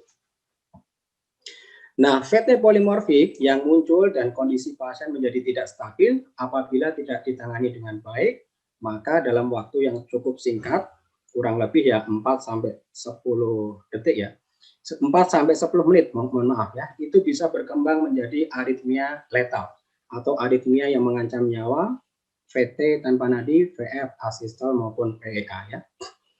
Nah, ketika ada pasien sudah terjangkit aritmia letal ya, atau aritmia yang mengancam nyawa, itu sudah pasti kondisinya mengalami cardiac arrest ya. Pasien tidak respon, kemudian tidak ada nadi, tidak ada nafas, atau hanya muncul agonal gasping. Sehingga muncul tantangan yang baru bagi kita. Apa ya tantangannya? Kita harus segera melakukan proses resusitasi, kemudian pasien tersebut dapat ROSC, dapat tertolong, tapi tanpa membahayakan keselamatan bagi tim yang melakukan pertolongan. Kemudian kita lanjutkan, teman-teman. Ini adalah alasan yang kedua. Jadi alasan umum yang pertama tadi, mengapa resusitasi nanti perlu modifikasi adalah tadi ya, angka COVID terus meningkat, variannya makin banyak. Kemudian alasan yang kedua secara umum ini, tenaga kesehatan merupakan profesi dengan risiko tertinggi tertular penyakit COVID. Ya, terlebih kalau melakukan tindakan CPR ya. Alasannya ini, teman-teman ya. Ini disampaikan oleh AHA di April 2020 ya. CPR itu meliputi berbagai prosedur yang menghasilkan aerosol. Jadi CPR itu masuk dalam kategori AGP ya, aerosol generating procedure, atau tindakan-tindakan yang menghasilkan aerosol. Sama-sama kita ketahui aerosol merupakan media penularan yang sangat baik bagi COVID-19 ya. Nah, tentunya rekan-rekan bertanya-tanya, Pak, bagian dari CPR yang menghasilkan aerosol mana saja? Oke. Yang pertama adalah kompresi dada. Pada saat kita menekan dada korban, memberikan kompresi, itu menghasilkan aerosol. Lalu kemudian melakukan ventilasi tekanan positif ya. Setelah 30 kompresi kan kita memberikan 2 ventilasi ya. Umumnya dengan menggunakan BVM ya. Itu juga merupakan tindakan yang menghasilkan aerosol. Lalu kemudian yang ketiga adalah tindakan yang menghasilkan aerosol itu ketika pemasangan advance airway. Jadi begini, ketika ada pasien yang ARES, kemudian kita melakukan pertolongan, dan kita berharap si korban yang kita tolong bisa selamat, ya kan?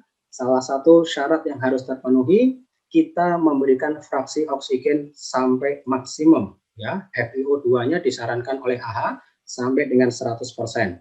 Nah, supaya 100% FiO2 yang kita berikan, ada 2 caranya, ya. Yang pertama, CPR-nya harus bagus, kecepatan 100 sampai 120 kali per menit, kedalamannya juga adekuat ya, 5 sampai 6 cm, minimalkan interupsi dan jangan sampai terjadi hyper excessive ventilation. Tadi juga sudah disampaikan oleh Dr. Jamal. Lalu kemudian selain kita harus memberikan kompresi dada yang baik, teman-teman ya, si korban itu sebaiknya harus segera dilakukan pemasangan advance airway. Entah itu dengan menggunakan ETT atau LMA. Nah, ya. Di satu sisi si korban membutuhkan pemasangan advance airway dan di satu sisi ya kan pemasangan advance airway itu merupakan tindakan yang menghasilkan aerosol. Wah, ini seperti buah si malakama ya, serba salah. Terus bagaimana sikap kita? Ya, kita tetap harus melakukan pemasangan advance airway, tentunya nanti ada hal-hal yang harus diperhatikan lebih detail. Nanti di slide berikutnya ada. Nah, kembali lagi teman-teman, pemasangan alat bantu nafas lanjut itu juga termasuk tindakan yang menghasilkan aerosol ya. Kemudian alasan kedua mengapa nakes menjadi sasaran COVID, itu bahasa mudahnya, karena CPR mengharuskan tim penolong bekerja dalam jarak dekat satu sama lain maupun dengan pasien. Ya, susah bagi kita untuk melakukan physical distancing selama melakukan tindakan pertolongan. Kemudian alasan yang ketiga, cardiac arrest itu pasien memerlukan tindakan dalam waktu yang cepat rekan-rekan. Dan hal ini berpotensi menyebabkan kemerosotan praktek dalam penggunaan APD ya. Ya, jadi banyak rekan-rekan kita itu yang ketika menangani pasien COVID sudah menggunakan APD level 3, cover all gitu ya. Tetapi mengapa masih tertular COVID? Nah, setelah dilakukan penelusuran, ternyata jawabannya sederhana teman-teman ya. Pada saat mengenakan APD ya, donning memakai dan pada saat doffing pelepasan itu tidak dikerjakan sesuai dengan SOP yang ada. Jadi meskipun sudah menggunakan APD level 3 tetap saja ya masih berpotensi tertular COVID. Nah, kalau kita hubungkan dengan pasien ARES apa? Apalagi melihat pasien ARES, pengennya kita itu segera melakukan tindakan ya. Karena biasanya rekan-rekan juga sudah mengetahui setiap 1 menit keterlambatan yang kita lakukan untuk tidak melakukan CPR, padahal pasien sudah mengalami tanda-tanda henti jantung, itu akan berdampak terhadap angka kegagalan 10% ya. Wah, kita pengennya cepat-cepat nolong nih. Nah, ternyata itu cukup riskan bagi kita teman-teman ya. Bisa jadi donning dan roving, pemakaian dan pelepasan APD nantinya ya, itu tidak kita lakukan sesuai dengan SOP yang ada. Jadi benar-benar harus diperhatikan. Sehingga teman-teman dari dua alasan yang makro tadi, angka COVID terus meningkat dan nakes menjadi sasaran amukan COVID pada saat melakukan resusitasi gitu ya, melahirkan prinsip umum resusitasi pada pasien dewasa, anak atau bayi yang terduga atau positif COVID-19 ya. Apa itu? Yang pertama, kurangi paparan terhadap penolong ya. Kita diminta untuk menggunakan APD sebelum memasuki ruangan atau tempat kejadian. Nah, kaitannya dengan APD pada saat in hospital cardiac arrest teman-teman, kalau kita baca di AHA itu rekomendasinya kan ada 2 tuh, suspek atau terkonfirmasi COVID ya. Kalau suspek maka gunakan APD level 2, kalau terkonfirmasi COVID pasiennya Anda mesti gunakan APD level 3. Lalu bagaimana dengan pasien non-COVID Pak? Ya berlaku hukum seperti biasanya, kita gunakan APD level 1 ya. Kemudian batasi jumlah personel rekan-rekan ya. Jadi yang disarankan oleh AHA sebelum terjadi pandemi itu sekitar 6 orang ya. Karena ini terjadi pandemi ya sebisa mungkin kita harus juga melakukan physical distancing termasuk pada saat melakukan resusitasi, maka dibatasi. Rekomendasi dari AHA itu 3 sampai 5 orang. Jadi yang ditekankan 3 orang, tetapi kalau kerepotan ya maksimum Anda boleh nambah lagi 2 orang menjadi 5 orang, gitu ya. Kemudian yang berikutnya, supaya paparan COVID terhadap penolong juga minimum, kita diminta menggunakan CPR mekanik ya bila ada ya untuk pasien dewasa atau dewasa muda yang kebetulan memenuhi tinggi dan berat badan ya. Kalau ada, kalau tidak ada ya terpaksa kita menggunakan manual ya. Kemudian yang terakhir adalah komunikasikan status COVID-19 ke setiap penolong baru. Kita kasih tahu apakah pasiennya non-COVID berarti cukup level 1, suspek level 2, ya terkonfirmasi COVID maka level 3 ya. Oke, prinsip umum yang kedua teman-teman pada saat kita melakukan resusitasi ya, agar hasilnya maksimal, pasien tertolong dan kita tidak tertular COVID adalah prioritaskan strategi oksigenasi dan ventilasi dengan resiko aerosolisasi yang rendah. Caranya bagaimana teman-teman? Kita diminta untuk menggunakan penyaring HEPA ya, High Effectiveness Particulate Air. Jadi penyaring yang memiliki efektivitas yang tinggi dalam melakukan filtrasi atau penyaringan terhadap udara. Untuk seluruh ventilasi, jadi kegiatan bantuan nafas atau rescue breathing, ventilasi ya, yang kita lakukan baik menggunakan BVM atau ventilator, itu harus terkoneksi dengan filter HEPA. Kemudian yang berikutnya intubasi di awal menggunakan pipa endotrakeal dengan cuff bila memungkinkan. Jadi selang ETT kan ada 2 tuh, ada yang memiliki cuff, ada yang tidak memiliki cuff. Nah, khusus untuk pasien yang suspek atau terkonfirmasi COVID, maka sebaiknya gunakan yang memiliki cuff. Ya. Kemudian tugaskan intubator yang dengan kemungkinan terbesar untuk berhasil intubasi dalam percobaan yang pertama. Jadi intubasi pada pasien ARES harus segera kita lakukan agar oksigen yang kita berikan maksimal, pasien kesempatan untuk ROSC juga meningkat ya. Maka tindakan pemasangan intubasi hendaknya dilakukan sesegera mungkin dan oleh intubator yang handal ya. Pilihlah seorang intubator yang memiliki jam terbang yang paling tinggi, berpengalaman, sudah sering melakukan intubasi dan sering berhasil. Nah, gitu ya. Ini agar supaya apa? Meminimalisir angka kegagalan. Karena kalau gagal, si korban akan kita intubasi lagi, kita colok lagi. Wah, semakin sering dicolok, maka aerosol yang dihasilkan juga semakin banyak, kan gitu. Kemudian hentikan kompresi dada untuk intubasi. Nah, ini penting untuk disampaikan. Teman-teman, pada pasien kardiak arrest yang akan kita lakukan intubasi ya, itu sebetulnya boleh sembari dilakukan kompresi dada bila memungkinkan. Tapi tanda kutip ya, pasien yang boleh dilakukan intubasi sembari dilakukan kompresi itu adalah pasien-pasien yang arrest yang kebetulan tidak terkonfirmasi atau suspek COVID. Ya kan? Tetapi kalau untuk pasien yang suspek atau terkonfirmasi COVID, rekan-rekan harus hati-hati. Anda mesti menghentikan kompresi dada, ya, baru kemudian dilakukan intubasi. Ya.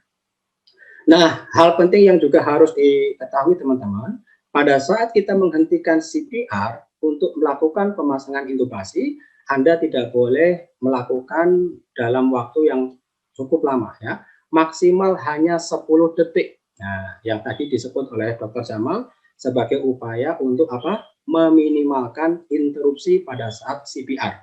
Maka kompresi dada dihentikan, pasien diintubasi, tapi waktunya jangan lebih dari 10 detik ya. Semakin sering atau semakin lama CPR kita hentikan, maka pasokan darah dan oksigen ke sel otak juga berhenti, berkurang begitu ya. Maka kerusakan yang terjadi di sel-sel otak juga bisa semakin meluas gitu ya. Itu yang tidak kita harapkan ya. Kemudian sebelum intubasi maka gunakan BVM teman-teman yang tentunya juga dilengkapi dengan penyaring HEPA. Jadi kegiatan melakukan bantuan nafas atau rescue breathing di era pandemi seperti ini ya itu sangat ditekankan minimal kita menggunakan BVM teman-teman ya. Minimal menggunakan BVM yang terkoneksi dengan filter HEPA. Kalau tidak ada BVM yang terkoneksi dengan filter HEPA, ya tadi lebih baik kita hanya melakukan hands only CPR. CPR saja tanpa melakukan ventilasi. Kemudian jika intubasi harus ditunda, maka pertimbangkan supraglottic airway. Sama-sama kita ketahui rekan-rekan bahwa pemasangan selang intubasi itu nggak semudah yang kita bayangkan ya. Ada beberapa pasien yang memiliki penyulit ya, seperti trauma di bagian fasialis yang cukup serius, kemudian lehernya pendek ya, kemudian malampati atau adanya obstruksi ya, kekakuan pada leher atau neck immobility, itu semua menyulitkan bagi kita untuk melakukan intubasi. Nah, ketika intubasi itu gagal atau mengalami penundaan ya, maka kita diminta untuk menggunakan supraglottic airway. Nah, supraglottic airway ini yang dimaksud adalah LMA atau laryngeal mass airway, lalu kemudian nanti kita hubungkan dengan BVM ya. Kemudian yang terakhir untuk meminimalisir diskoneksi, sirkuit harus dalam kondisi yang tertutup. Kemudian prinsip umum yang ketiga teman-teman pada saat kita melakukan resusitasi di era pandemi ini, khusus untuk pasien yang mengalami henti jantung di dalam rumah sakit, di IGD, ruang perawatan umum, ICU, ICCU gitu ya, itu in hospital artinya, maka ada unsur yang ketiga, selain daripada apa tadi? Yang pertama, kurangi paparan terhadap penolong, yang kedua, si korban harus segera diintubasi, ya. Kemudian yang ketiga, ada pertimbangan kelayakan memulai dan melanjutkan resusitasi. Artinya apa? Bahasa mudahnya tidak semua ya pasien yang ARES di era pandemi ini kebetulan pasiennya suspek atau terkonfirmasi COVID harus kita lakukan pertolongan, tidak ternyata teman-teman ya. Jadi kalau kita baca rekomendasi AHA kita harus melihat dari faktor usia. Apakah pasiennya elderly ya, lanjut usia, usianya lebih dari 60 tahun ya. Lalu kemudian apakah korban tersebut juga memiliki komorbiditas? Hipertensikah pasiennya, PPOK, asma, gagal ginjal stadium 5, ya, ISRD, ya, dan seterusnya dan seterusnya. Apakah memiliki komorbiditas? Kalau usianya lanjut, kemudian memiliki komorbid, ya, ini sebaiknya benar-benar dihitung-hitung deh, ya. Perlu nggak untuk kita lakukan CPR, ya? Kalau dari AHA sebaiknya tidak usah dilakukan CPR. Karena apa? Keparahan penyakit berdampak terhadap kesuksesan resusitasi. Pasien-pasien yang demikian ini, teman-teman, angka survival rate-nya sangat rendah dan bahkan hanya meningkatkan potensi bagi kita untuk tertular COVID-19, ya. Oke, ini adalah rantai bertahan hidup untuk pasien dewasa yang mengalami henti jantung di dalam rumah sakit, ya. Jadi saya fokus yang IHCA, ya. Tadi yang OHCA sudah sangat gamblang, detail disampaikan oleh Dr. Jamal. Sekarang kita fokus yang IHCA, in hospital cardiac arrest. Jadi kata kunci keberhasilan pertolongan itu pada pengenalan awal dan pencegahan. Pasien yang akan ARES itu ternyata teman-teman bisa dikenali, lalu kemudian bisa dilakukan pencegahan, ya. Salah satu parameter yang bisa kita gunakan adalah IWS monitoring, betul ya? Early Warning Score Monitoring. Nah, itu nanti ada beberapa parameter yang harus kita isikan, kita nilai, lalu kemudian kita jumlahkan. Kalau memang hasil daripada perhitungan IWS scoring, monitoring, lebih dari 7, itu artinya si korban yang kita lakukan perawatan saat ini sangat berpotensi tinggi untuk terjadi cardiac arrest, ya. Itu tim IWS harus segera datang, lalu kemudian melakukan investigasi lebih lanjut, ya. Kira-kira hal apa yang menyebabkan kondisi pasien memburuk, gitu ya. Termasuk di dalamnya yang disarankan oleh AHA adalah mencari kemungkinan terjadinya 5H 5T dari awal. Apakah pasiennya hipoksia, hipovolemia, hipotermia, ya, hipo dan hiperkalemia, atau hidrogen ion, adanya gangguan asam basa. Atau 5T nih, trombosis koroner, trombosis pulmoner, tamponade jantung, tension pneumotorak, atau bahkan toksin, ya. Kita cari juga 5H 5T-nya, harus segera dicari, temukan, lalu kemudian diobati. Agar apa tadi? Mencegah perburukan yang bisa menjadi ARES. Kalau itu sudah kita lakukan, sudah dikenali dan dilakukan pencegahan, tapi hasilnya nihil. Si korban tetap memburuk, Pak, dan jatuh dalam kondisi ARES. Apa berikutnya? Nah, ini. Di rantai yang kedua, kita perlu untuk aktivasi respon darurat, ya. Aktifkan sistem kodu yang dimiliki oleh rumah sakit Anda, ya.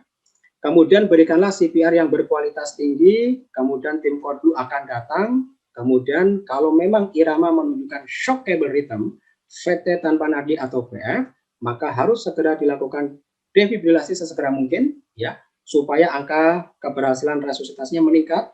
Tadi kata Dr. Jamal dari datanya bahkan 4 kali lipat kalau kita lakukan early defibrillation, ya.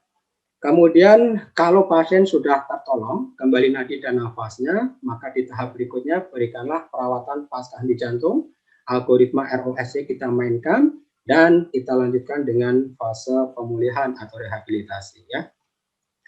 Nah, Bapak Ibu sekalian dan hadirin semua, ini merupakan algoritma henti jantung pada pasien dewasa in hospital, ya, di dalam rumah sakit, yang telah diupdate oleh AHA pada Oktober 2020, ya. Silakan dilihat. Sebetulnya begini teman-teman, yang dikeluarkan oleh AHA 2020 itu benar-benar pure, murni untuk pasien non-COVID atau kondisi-kondisi non-pandemik, ya.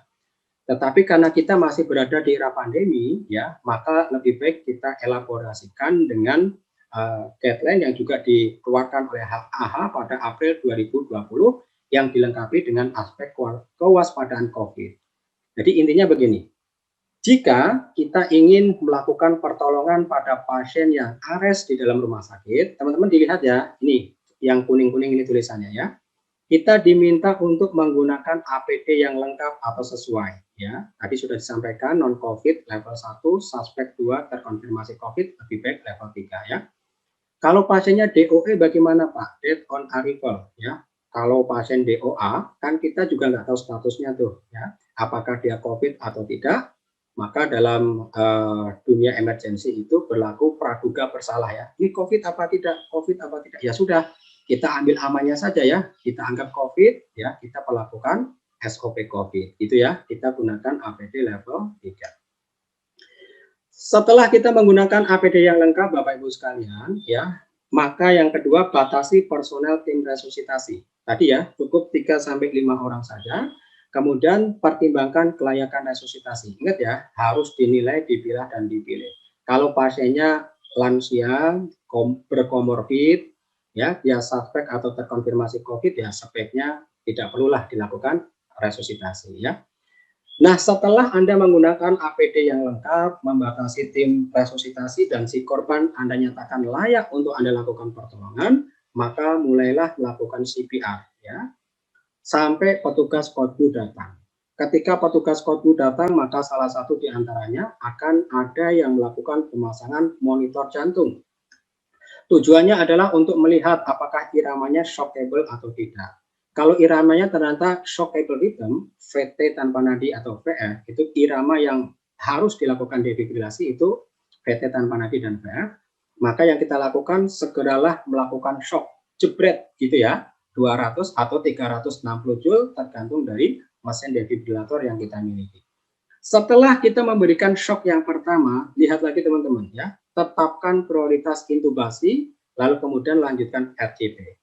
Jadi benar ya, setelah pemberian shock yang pertama, kalau intubatornya sudah siap, alatnya sudah ada, intubasi saja. Set, itu ya. Itu untuk apa tadi? Mengontrol aerosol dan untuk memberikan ventilasi yang lebih adekuat ya.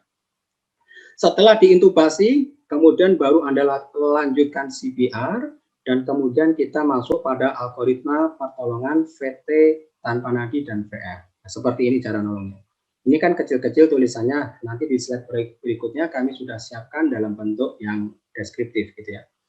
Kalau ternyata iramanya adalah non-shockable rhythm, irama yang haram, tidak boleh kita lakukan desesok, contohnya asistol dan PEA teman-teman, karena ini tidak membutuhkan shock, maka yang kita lakukan adalah segera prioritaskan intubasi. Jadi intubatornya kalau sudah siap, alatnya ada nih, intubasi dulu, set, ya kan?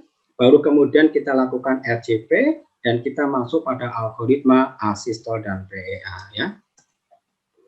Oke teman-teman, kita lanjutkan ya. Penanganan henti jantung in hospital. Jadi saya minta rekan-rekan tidak usah bingung. Ada nyebut henti jantung, ada pula yang suka menggunakan istilah cardiac arrest, ada pula yang suka menggunakan istilah si korban telah mengalami kematian klinis, ada ya. Atau aritmia yang mengancam nyawa, itu maknanya sama ya. Kondisi klinis pasien unrespon, tidak sadar, kemudian tidak ada nadi.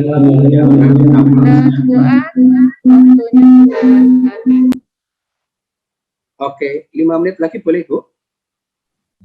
Ya, singkat saja ya. Oke. Ketika ada pasien mengalami atau terjangkit aritmia letal, ya, maka kondisinya ARES, dan itu yang harus segera kita lakukan pertolongan. Sedikit lagi Bu, sedikit ya. Yang pertama adalah VT, kalau VT ini harus dicek nadi, ya. Kemudian kalau VF ini tidak perlu dilakukan cek nadi karena sudah pasti tidak ada nadi. Kemudian asistol. Nah, ini jangan dilakukan defibrilasi teman-teman, dan Anda mesti hati-hati kalau muncul asistol, pastikan itu benar-benar asistol ya. Dicek elektrodanya, lead 1, 2, 3 dan perbesar gelombang. Kemudian bagian dari aritmia letal yang keempat itu ada PEA. Yaitu muncul adanya irama di monitor, namun si korban tidak teraba nadi ya. Oke. Sedikit lagi, ini adalah penanganan pasien dengan VF ataupun VT tanpa nadi ya. Nah, ini yang kita lakukan tadi, segera CPR, lakukan desesok 200 joule, RCP dan berikutnya no drugs, tidak ada obat yang masuk ya. Setiap 2 menit lakukanlah evaluasi irama jantungnya. Kalau masih menunjukkan VT dan VF, ya, maka berikanlah CPR, desesok, RCP dan kemudian masuk epinefrin. Jadi obatnya yang pertama kali kita berikan adalah epinefrin 1 mg. Untuk obat kedua dan seterusnya selang-seling ya. Berikutnya diberikan AMI 300, EPI 1 mg dan AMI yang 150. Oke, baik, yang berikutnya untuk PEA dan asistol, saya ingatkan asistol harus dipastikan itu benar asistol, kalau PEA harus dilakukan cek nadi ya. Nah, cara melakukan pertolongannya tadi sudah, di awal harus diintubasi dulu kalau sudah siap, baru kemudian lakukan RCP dan berikan epinefrin.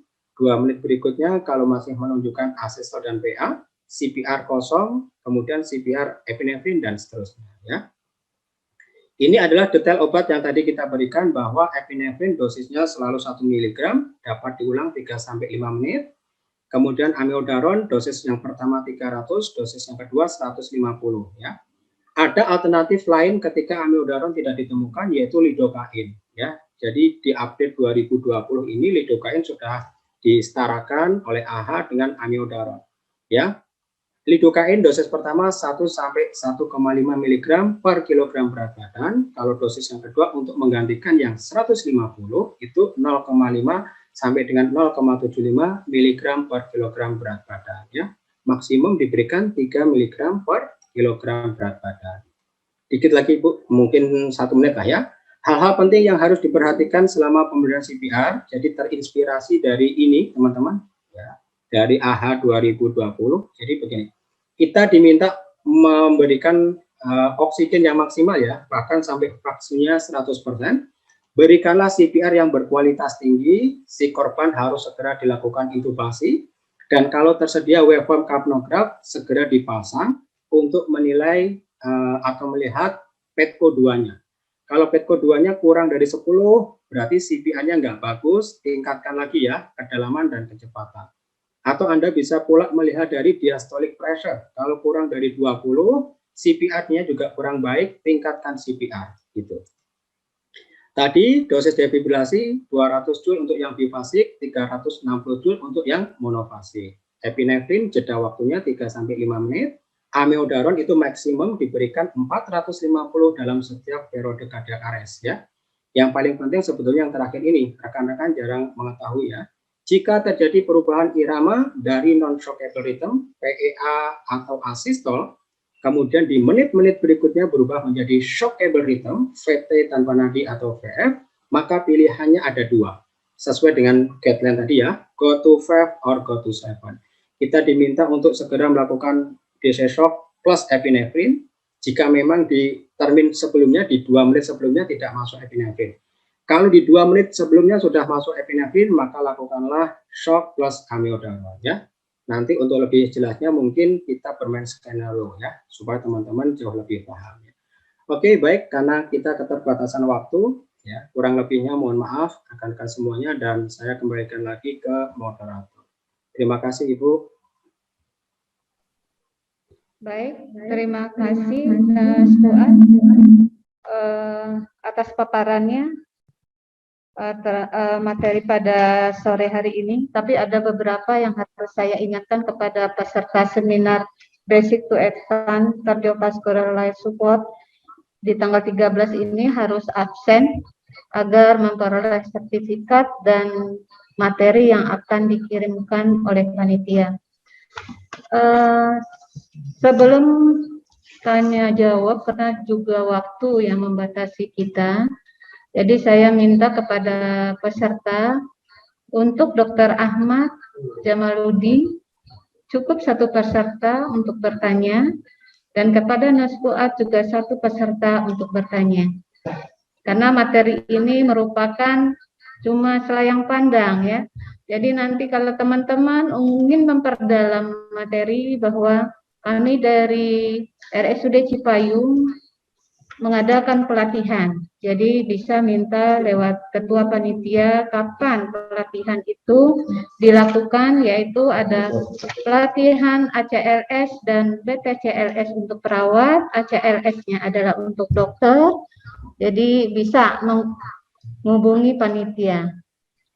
Kepada peserta yang ingin bertanya untuk Dr. Jamal, dipersilakan. Atau yang mau ke dokter ke Mas Fuad juga boleh. Siapa yang mau bertanya dipersilakan.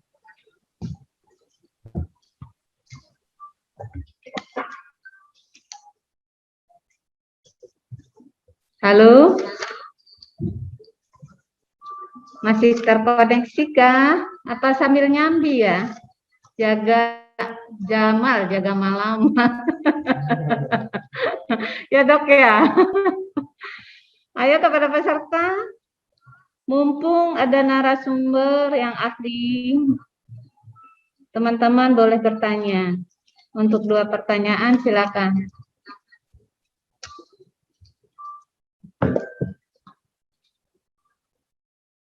Untuk ACLS itu bisa pesertanya perawat, bidan, ataupun dokter. BTCLS itu bisa untuk mahasiswa tingkat akhir akper. Jadi teman-teman boleh menginformasikan karena sekarang kan banyak kebutuhan terhadap tenaga kesehatan bahwa dasarnya itu adalah ACLS dan BPCLS. Jadi mereka harus memiliki sertifikat itu. Kalau mau menjadi relawan pun harus ya, namanya untuk membantu ya, bantuan hidup dasar ya. Ibarat orang bawa motor itu harus SIM-nya itu harus dimiliki. Ya, nanti mohon ya teman-teman yang ada di sini bisa dipublis ke teman-teman yang lain atau mahasiswa yang mau ikut pelatihan, boleh. Siapa yang mau bertanya silakan.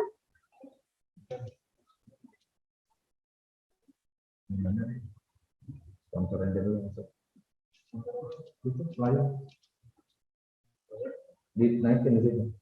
Oh, bisa.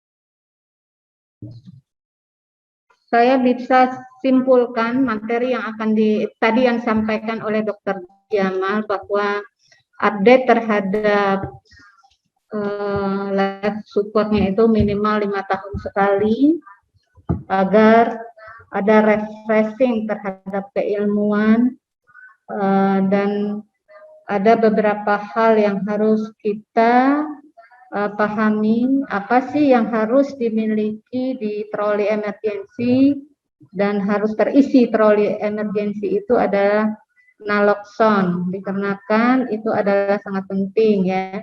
Terus ada juga disampaikan oleh Dr. Jamal tadi seperti apa sih kompresor yang benar pada anak yang di bawah 1 tahun dan bagaimana capaian terhadap kompresi dada sehingga membuat suatu keberhasilan PCR itu berhasil gitu ya. Itu diantaranya itu adalah kesimpulan yang bisa saya tarikkan dari Dr. Jamal tadi. Baik, ada teman-teman yang mau bertanya? Oh, ada di dalam chat ini, Dok. Saya bacakan ya, Dok. Apakah ada perbedaan medikasi obat atau dosis emergensi pada update AHA 2020? Ini mungkin buat Dr. Jamal. Ya, makasih Bu. Sebenarnya ini lebih cocok juga sama Mas Fuad ya, karena obat-obatan itu memang banyaknya di ACLS ya. Coba nanti saya coba sedikit menggambarkan, Mas Fuad tolong dilengkapi lagi. Jadi ada beberapa hal yang membedakan. Yang pertama adalah untuk penggunaan epinefrin pada cardiac arrest itu diberikan sesegera mungkin. Ya, jadi kalau pada algoritma ACLS yang dulu, epinefrin diberikan itu pada saat setelah kompresi siklus yang pertama, 2 menit yang pertama. Jadi diberikan epinefrin, jadi kompresi dulu, CPR dulu selama 2 menit, ya. Kemudian setelah itu diberikan epinefrin. Itu pada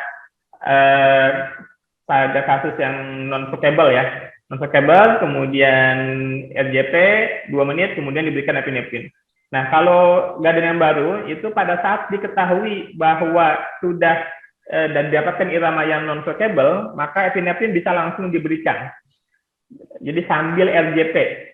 Ya, jadi RJP 2 menit pertama itu langsung bisa sambil diberikan epinefrinnya 1 mg. Kemudian yang berikutnya untuk penanganan aritmia itu untuk bradikardi ya. Bradikardi itu yang dulunya dosis sulfas atropin yang tadinya 0,5 mg itu sekarang sudah naik menjadi 1 mg. Ya, dengan tetap batas maksimalnya adalah 3 mg. Gitu. Silakan Kang Fuad menambahkan. Oke, terima kasih dok. Tadi sebagian besar sudah disampaikan oleh Dokter Jamal ya, kaitannya dengan early epinephrine, early defibrillation, kemudian pada saat penanganan bradikardie tadi, sulfasaltropin juga sudah disampaikan. Ya, kalau kaitannya dengan obat-obatan, sebagian besar memang itu yang tadi sudah kita sampaikan ya, update-nya di situ. Update yang lain itu kaitannya dengan target capaian Bu, ya, seperti pada saat si korban itu sudah ROSC, kembali nadi dan kembali nadinya secara spontan, kita kan harus melakukan tindakan ROSC itu ya. Ini ada beberapa update-nya, contohnya ini ya, target saturasi yang ditargetkan. Kalau dulu kan lebih dari atau sama dengan 94 ya, yang sekarang 92 sampai 98 ya. Kemudian yang berikutnya kaitannya dengan rescue breathing, itu tindakan-tindakan juga tuh. Di AHA 2015 yang disarankan itu 10 sampai 12, sekarang 10 kali per menit atau setiap 6 detik kita lakukan bagging 1 kali ya. Kemudian teman-teman untuk yang lain, saya boleh tampilkan slide tuh? Boleh ya? Ini supaya teman-teman juga ada gambarannya ya. Oke.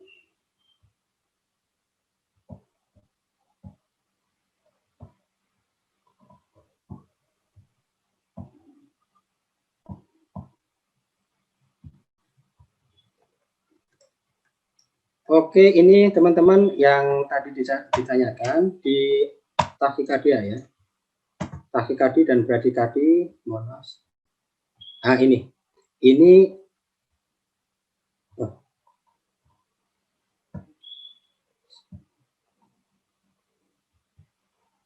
sebentar teman-teman.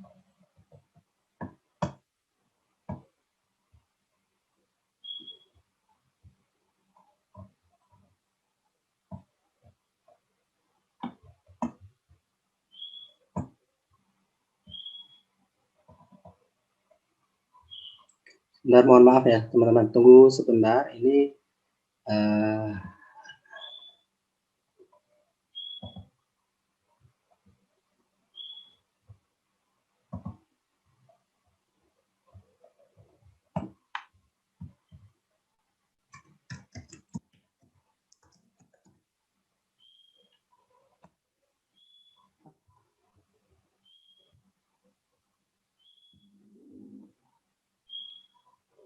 oke. Nah, ini masih berproses. Mungkin yang lain dulu Bu, boleh ditampung dulu sembari kami. Baik, ini pertanyaan ke Dokter Jamal. Izin bertanya Dok, batas interval dosis pemberian obat saat RJP, adakah perbedaan antara yang dulu dengan AHA 2020 atau kombinasi terapi? Apakah diperkenankan dan kombinasi dosis obat apa yang aman diberikan?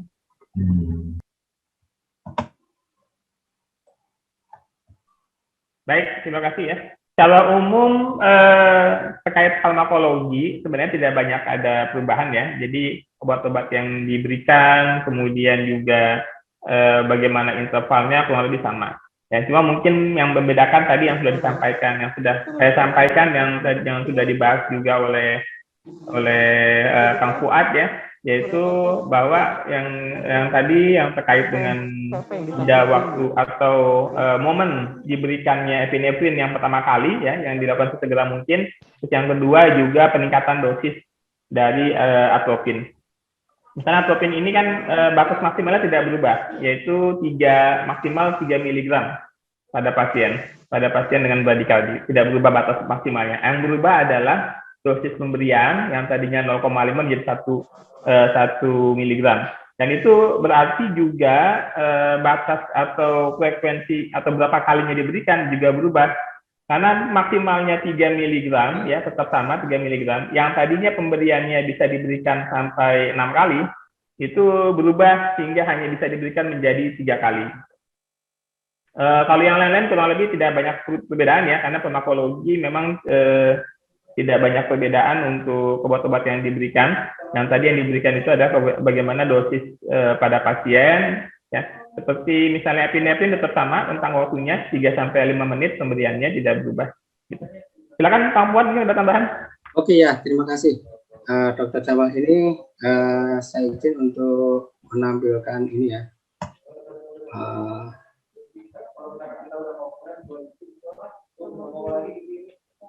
Mohon maaf, ini yang sedang saya screen ditutup dulu teman-teman sebentar aja. Saya tampilkan untuk algoritmanya agar sedikit tergambar ya. Oke.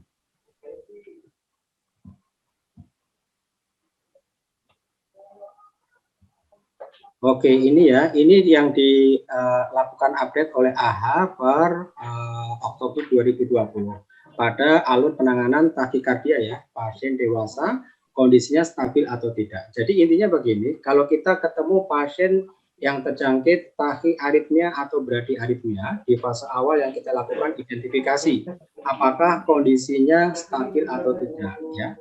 Nah, untuk mengetahui kondisinya stabil atau tidak, dilihat dari 5 parameter, apakah si korbannya hipotensi, kemudian apakah ada nyeri dada akut, kemudian tanda-tanda shock, pucat, akal dingin, cepat dan lemah apakah ada, kemudian nyeri dada dan tanda-tanda gagal jantung ya. Karena berbeda teman-teman antara yang stabil dan yang tidak ya. Kalau tadi sedikit perubahan di di AHA 2020, jika memang sifat atau karakteristik dari tachyarrhythmianya itu tidak stabil ya, tidak stabil artinya si korban mengalami hipotensi ya kan, penurunan tingkat kesadaran ya. Oke. Muncul tanda-tanda shock ya, khusus untuk kompleks IRS yang lebar, contohnya adalah VT monomorfik ya. Ini ada pertimbangan untuk pemberian adenosin ya, jika reguler dan monomorfik ya. Ini tadi seperti pelengkap.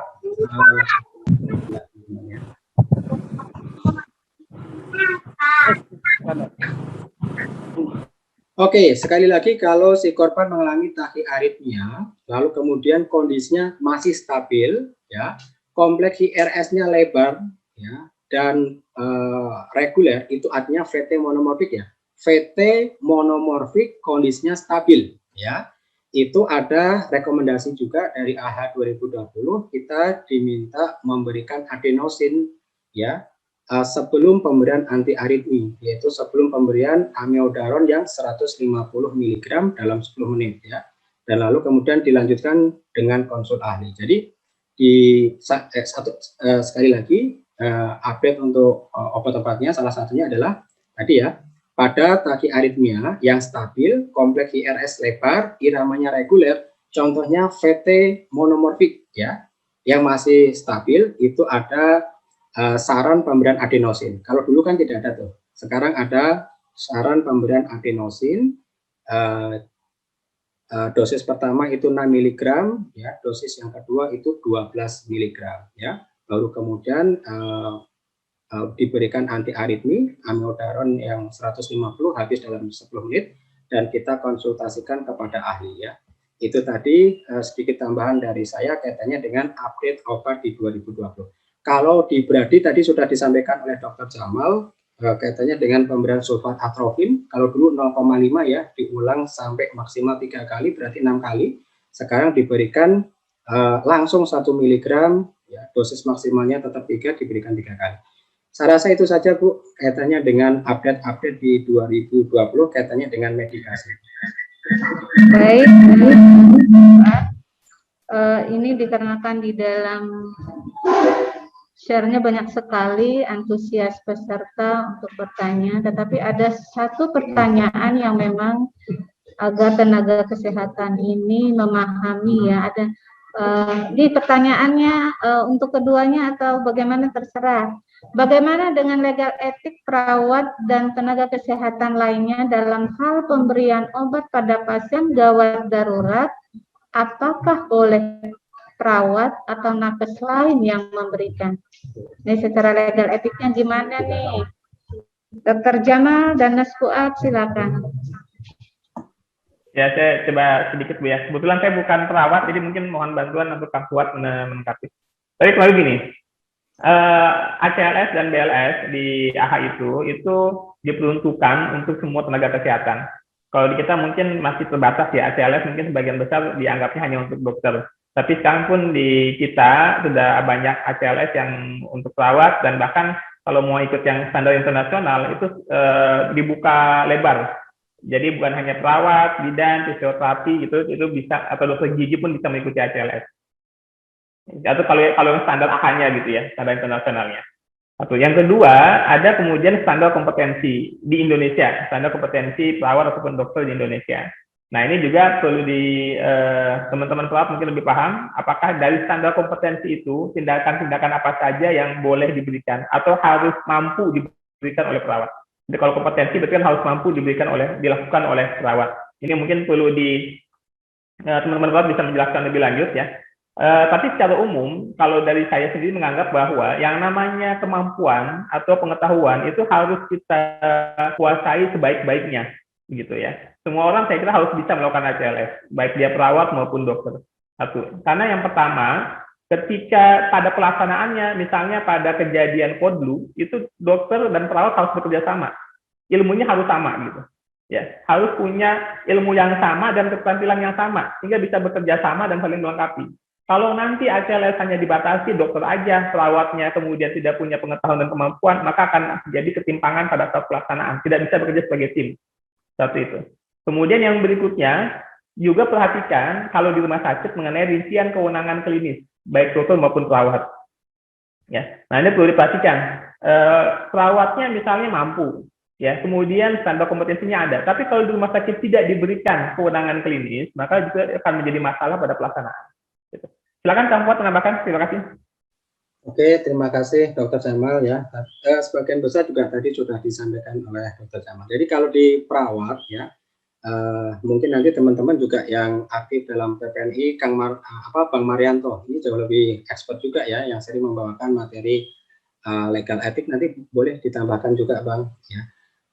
Kalau saya pengetahuan kaitannya dengan undang-undang ya terbatas. Jadi sedikit yang saya ketahui, jadi kondisi emergensi kan bisa terjadi dimanapun ya. Memang kalau di negara kita itu pemberian obat-obatan, kemudian tindakan-tindakan yang invasif itu masih menjadi ranah dokter ya. Nah, tetapi apakah dalam kondisi yang emergensi perawat boleh melakukan ya? Ya tentunya perawat yang boleh melakukan adalah yang memiliki kapabilitas ya, yang sudah pelatihan, yang sudah terlatih seperti itu. Itu pun ya, maksudnya yang mandiri gitu ya. Itu setahu saya itu diperkenankan kalau memang di situ tidak ada dokter ya. Kemudian syaratnya ya tadi harus memiliki kapabilitas ya. Itu sudah ada undang-undangnya secara makro, nanti boleh disampaikan juga oleh Bang Marianto ya, kaitannya dengan undang-undang yang mengatur emergensi, undang-undang tentang kegawat daruratan. Jadi boleh kita melakukan ya, tetapi syaratnya harus capable dan memang dalam kondisi yang serba terbatas ya, tidak ada dokter dan seterusnya ya, maka kita diperkenankan ya.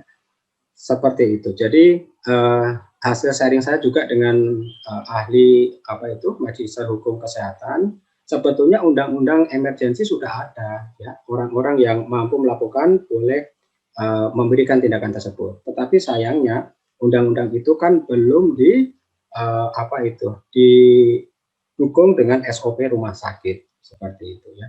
Mungkin Bang Marianto boleh menambahkan Bang kaitannya dengan etika hukum.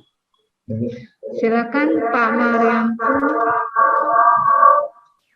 agar teman-teman di layanan lebih terinformasi karena Pak Marianto di layanan hukum dan etik. Silakan Pak Mar. Makasih Bang Fuad. Ya kita sharing-sharing aja ya. Terkait pertanyaan tersebut, sebetulnya ini menjadi bagian dari kurikulum, kegiatan, etik dan legal di BTCLS ya Bang Fuad ya. Betul. Nah ini mengacu kepada Undang-Undang 38 2014 tentang keperawatan.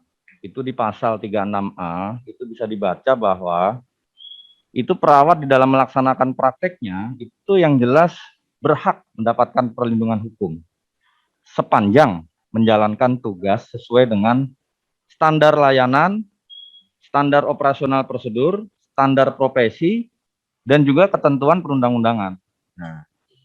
Nah, di dalam kalimat terakhir, ketentuan peraturan perundang-undangan itu diturunkan lagi melalui Permenkes 26 tahun 2019, yaitu tentang peraturan pelaksanaan Undang-Undang 38. Artinya menjadi aturan turunan setelah lahirnya Undang-Undang 38. Itu sebetulnya juga sama, Bang Fuad, di pasal 38 ayat 1A-nya. Teman-teman bisa baca, bisa dibuka di Mbah Google ya. Jadi kalau saya ingatnya itu adalah sama dengan frasa di dalam pasal 36 itu. Bunyinya adalah memperoleh perlindungan hukum intinya sepanjang menjalankan pekerjaannya, standar profesinya dipenuhi, standar SOP-nya dijalankan, dan kalimat terakhirnya selalu sesuai dengan ketentuan perundang-undangan. Nah, itu di dalam 38 pasal 35-nya itu berkaitan dengan kenapa seorang perawat itu harus pelatihan BTCLS, ACLS seperti dikatakan oleh Dr. Jamal tadi, bahwa ilmu adalah tidak bisa dikatakan monopoli satu profesi saja. Artinya ilmu ini harus dikuasai oleh seluruh tim, baik itu perawat, dokter, dan bidan. Karena semakin tinggi ilmu pengetahuan, maka seseorang bisa menyelesaikan satu persoalan di UGD, di ICU, dan seterusnya. Nah, di pasal 35 ayat 5 itu juga sangat jelas dikatakan bahwa ketentuan lebih lanjut mengenai keadaan darurat sebagaimana dikatakan pelaksanaannya itu, maka diatur lebih lanjut. Nah, kemudian di 35 itu jelas bahwa dalam keadaan darurat atau keadaan emergensi, untuk memberikan pertolongan pertama, maka perawat dapat melakukan tindakan medis dan pemberian obat sesuai dengan kompetensinya. Nah, kalimat kompetensinya ini adalah perawat tersebut harus sudah tersertifikasi. Apa standar sertifikasinya? BTCLS, ACLS. Nah, itu adalah menjadi satu satu pondasi yang memang harus dimiliki karena itu perintah atau mandatori dari Undang-Undang 38 tahun 2014. Oleh karenanya di dalam kesempatan ini kita berterima kasih nih kepada Dr. Jamal, Bang Fuad telah memberikan pelajaran penting karena pasal 35 tadi sebetulnya sudah dijalankan hari ini, tinggal bagaimana kita harus bersertifikasi. Nah, oleh karenanya nanti dari panitia akan memberikan informasi tuh yang terdekat kapan sesuai dengan protokol kesehatan dan juga standar dari organisasi profesi kita. Artinya blended learning itu bisa dijalankan. Nah, itu nanti jadwalnya akan disampaikan oleh panitia. Tapi paling tidak terkait pertanyaan tadi, silahkan teman-teman dibaca kembali Permenkes 26 2019 dan juga Undang-Undang 38 2014. Wabil khusus pasal 35 terkait pertanyaan tadi. Barangkali itu tambahan saya, Bang Fuad, Pak Jamal, Bu Eni, terima kasih. Oke ya, terima kasih Bang. Silakan Ibu Moderator. Terima kasih. Berakhir waktu juga yang memisahkan kita kayaknya. Saya mengucapkan seluruh panitia mengucapkan terima kasih kepada Dr. Ahmad Jamaluddin MKes dan Nurse Fuad Al-Mubarak atas kesediaan waktunya. Semoga menjadi amal baik terhadap paparan materi atau diskusi di sore hari ini. Sebelumnya saya akan kembalikan kepada panitia acara ini. Sekali lagi saya mengucapkan terima kasih kepada dua narasumber dan teman-teman yang sudah mengikuti acara seminar di hari ini. Semoga ilmunya bisa kita aplikasikan dalam kondisi pandemi ini. Kepada Pak Ali, saya persilakan.